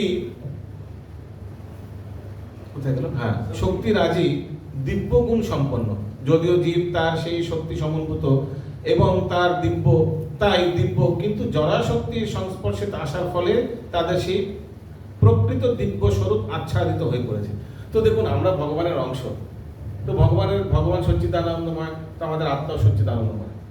কিন্তু যখন পতন হয়েছিল, পতন হওয়ার সময় আমাদের 8টি অবরণের থ্রু দিয়ে পাস করতে হয়। পারেন তো সিট না, এবার এক চেয়ার লিখে উধারই बैठ जाइए ना, একটা চেয়ার দিন না। নিয়ে আসুন কোনো অসুবিধা নেই। হ্যাঁ, পাক্কা? ওকে, কি আসন এটাকে বলে? এটাকে বজ্রাসন। হ্যাঁ, বজ্রাসন। দেখুন ঠিক বজ্রের মতো না, এরকম। ওকে, তো জানেন এই ব্রহ্মাণ্ডের 8টি আবরণ আছে। আমার ল্যাপটপটা বন্ধ আছে, নাহলে দেখাতাম। তো যখন জীব পতন হয়, তখন জীব সেই 8টি আবরণ ক্রস করে আর একটা একটা করে কালেক্ট করে। সেই 8টি আবরণ কি কি? প্রথমে সূক্ষ্ম শরীর, মন, বুদ্ধি, অহংকার। তারপর 5টি তত্ত্ব, হ্যাঁ, পৃথিবী, জল, অগ্নি, বায়ু, আকাশ। তখন শরীর চলে আসে। যখন সূক্ষ্ম শরীর পাস করে, ওই মন, সূক্ষ্ম ওই তত্ত্ব পাস করে, সূক্ষ্ম শরীর চলে আসে। যখন স্থূল আবরণ পাস করে, স্থূল শরীর চলে আসে।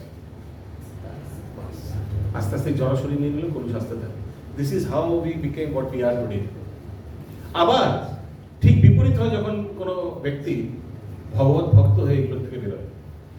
ঠিক আছে, लेट वाले बातें नो प्रॉब्लम, आपको बहुत कुछ भी जानना है। তো আবার যখন কোনো ব্যক্তি ভক্তি অবলম্বন করে ভগবানের ধামে ফেরত যায়, একটা একটা করে ছাড়তে থাকে। যখন যায়, প্রথমে পৃথিবী ছেড়ে দেয়, জল, অগ্নি, বায়ু, আকাশ ছাড়ে, লাস্টে সূক্ষ্ম শরীর ছেড়ে, 8টে আবরণ ছেড়ে, তারপর কিন্তু ভগবান ব্রহ্মজ্যোতি পাস করে ভগবানের ধামে প্রবেশ করে। ওকে, তো এখানে তাই বলা হচ্ছে যে এইভাবেই জড়া শক্তির প্রভাবে আচ্ছাদিত হওয়ার ফলে জীব তার বন্ধন থেকে মুক্ত হতে পারে না। পূর্বেই বলা হয়েছে যে ভগবান শ্রীকৃষ্ণ থেকে উদ্ভূত হওয়ার ফলে চিন্ময় পরাশক্তি ও জড়া অপরাশক্তিতে উভয়ই নিত্য। জীব ভগবানের নিত্য পরাশক্তির অংশ, কিন্তু অপরা প্রকৃতি বা মায়ার বন্ধনে আবদ্ধ হয়ে পড়ার ফলে তার মোহ নিত্য। তো জীব তো একদম বিশুদ্ধ, কিন্তু অপরা শক্তির সংস্পর্শে এসে, তো আমরা তো একদম ভগবানের ধাম থেকে এসেছি, কিন্তু যখন আমরা এইসব জড়া জিনিসের পথে তখন কিন্তু আমাদের কলুষিত হয়ে যায়। জাস্ট লাইক क्या हिंदी में कहा होता है ना, संगत की असर। তো আমরা যদি এখন জড়া জিনিসের প্রতি, সব জড়া জিনিস প্রতি দেখি, তো আমার মনে হয় আমার একটা গাড়ি লাগবে, আমার একটা টিভি লাগবে, আমার একটা ল্যাপটপ লাগবে, এগুলো দিয়ে আমি খেলাধুলা করবো, এগুলো দিয়ে কাজকর্ম করবো, এগুলো আমার ইন্দ্রকে তৃপ্তি করবে। আমরা এটাই মনে করি না, এগুলো কিনলে আমরা, if I purchase this I will be happy, আমার এই ইন্দ্রকে তৃপ্তি করবে। টিভি কিনলে আমার চক্ষু তৃপ্তি হবে, আমি যদি MP3 প্লেয়ার করি আমার কান তৃপ্তি হবে, কর্ণ। এইভাবে আলাদা আলাদা ইন্দ্রগুলোকে আমি আমার তৃপ্তি করব। এইভাবেই আমরা জড় প্রকৃতির সংস্পর্শে আসি, পুরো কলস হয়ে যায়। আস্তে আস্তে এর থেকে কি উৎপন্ন হয়? কাম, ক্রোধ, লোভ, মোহ, মদ মাৎসর্য। আমরা ওই শ্লোকেও আসবো কিভাবে একটা একটি করে পরপর ভাবে কিভাবে উৎপন্ন হয়, কাম কিভাবে, কিভাবে লোভ, কিভাবে ক্রোধ, দায়তে বিষয় সংগস্তে সুপর্যায়তে, এক একটি করে। Everything is logical, everything spiritual ওয়ার্ল্ডে বা এই আধ্যাত্মিক যোগে, ভক্তি যোগে আমরা যা যা পড়বো না, সব everything is inter related and logical. কোনোটি, যেমন আমরা যা জগৎ থেকে একটা ভাষা ইউজ করি তুক্কা, হ্যাঁ, এরকম কিচ্ছু নেই। Everything is logical, everything is proven science. Okay, তো দেবী এশা গুণময়ীর লাস্ট প্যারাগ্রাফে আসুন। মাম এব কথাগুলি তাৎপর্যপূর্ণ। মাম মানে শ্রীকৃষ্ণ বা বিষ্ণুকেই বোঝায়, ব্রহ্মা কিংবা শিবকে নয়। ভগবান অনেক জায়গায় ইউজ করেছে মা, হ্যাঁ, যেমন দেখবেন सर्वधर्मान परित्यज्य माम एकम, अब एकम बोले दिए माम मेरे को भी शरण कर सकते हो या शिव के ब्रह्मा जी को भी चलेगा, नहीं এরকম না কিছু, মাম একম অনলি মি। তো এখানে বলছে মাম এব প্রপদ্যন্তে, আমারে শুধু শরণাপন্ন হলে এইটা কিন্তু একদম চুটকি মে পার কর পাবো। যদিও ব্রহ্মা এবং শিব অসীম শক্তি সম্পন্ন এবং তারা প্রায় বিষ্ণুর সমকক্ষ, কিন্তু ভগবানের এই রজগুণ ও তমগুণের গুণাবতারেরা কখনোই জীবকে মায়ার বন্ধন থেকে মুক্ত করতে পারে না। পক্ষান্তরে বলা যায় ব্রহ্মা এবং শিব মায়ার দ্বারা প্রভাবিত, বিষ্ণুই কেবল মায়াধীশ, তাই তিনি কেবল বদ্ধজীবকে মায়ার বন্ধন থেকে মুক্ত করতে পারেন। এই সম্বন্ধে বেদে প্রতিপন্ন করা হয়েছে তমেব বিদ্যিত, অর্থাৎ শ্রীকৃষ্ণকে জানার মাধ্যমে কেবল জড়বন্ধন থেকে মুক্ত হওয়া যায়। স্বয়ং মহাদেব স্বীকার করেন যে বিষ্ণুর কৃপার ফলে কেবল মুক্তি লাভ করা যায়। তিনি বলেছেন মুক্তি প্রদাতা সর্বেশাং বিষ্ণুরেব ন সংশয়, ভগবান শ্রী বিষ্ণুই যে সকলের মুক্তিদাতা, সে সম্বন্ধে কোনো সংশয় নেই। হরে কৃষ্ণ কৃষ্ণ কৃষ্ণ হরে হরে, हरे राम राम राम हरे हरे। ओके, 2 मिनट बाकी है 8:30 बजने में।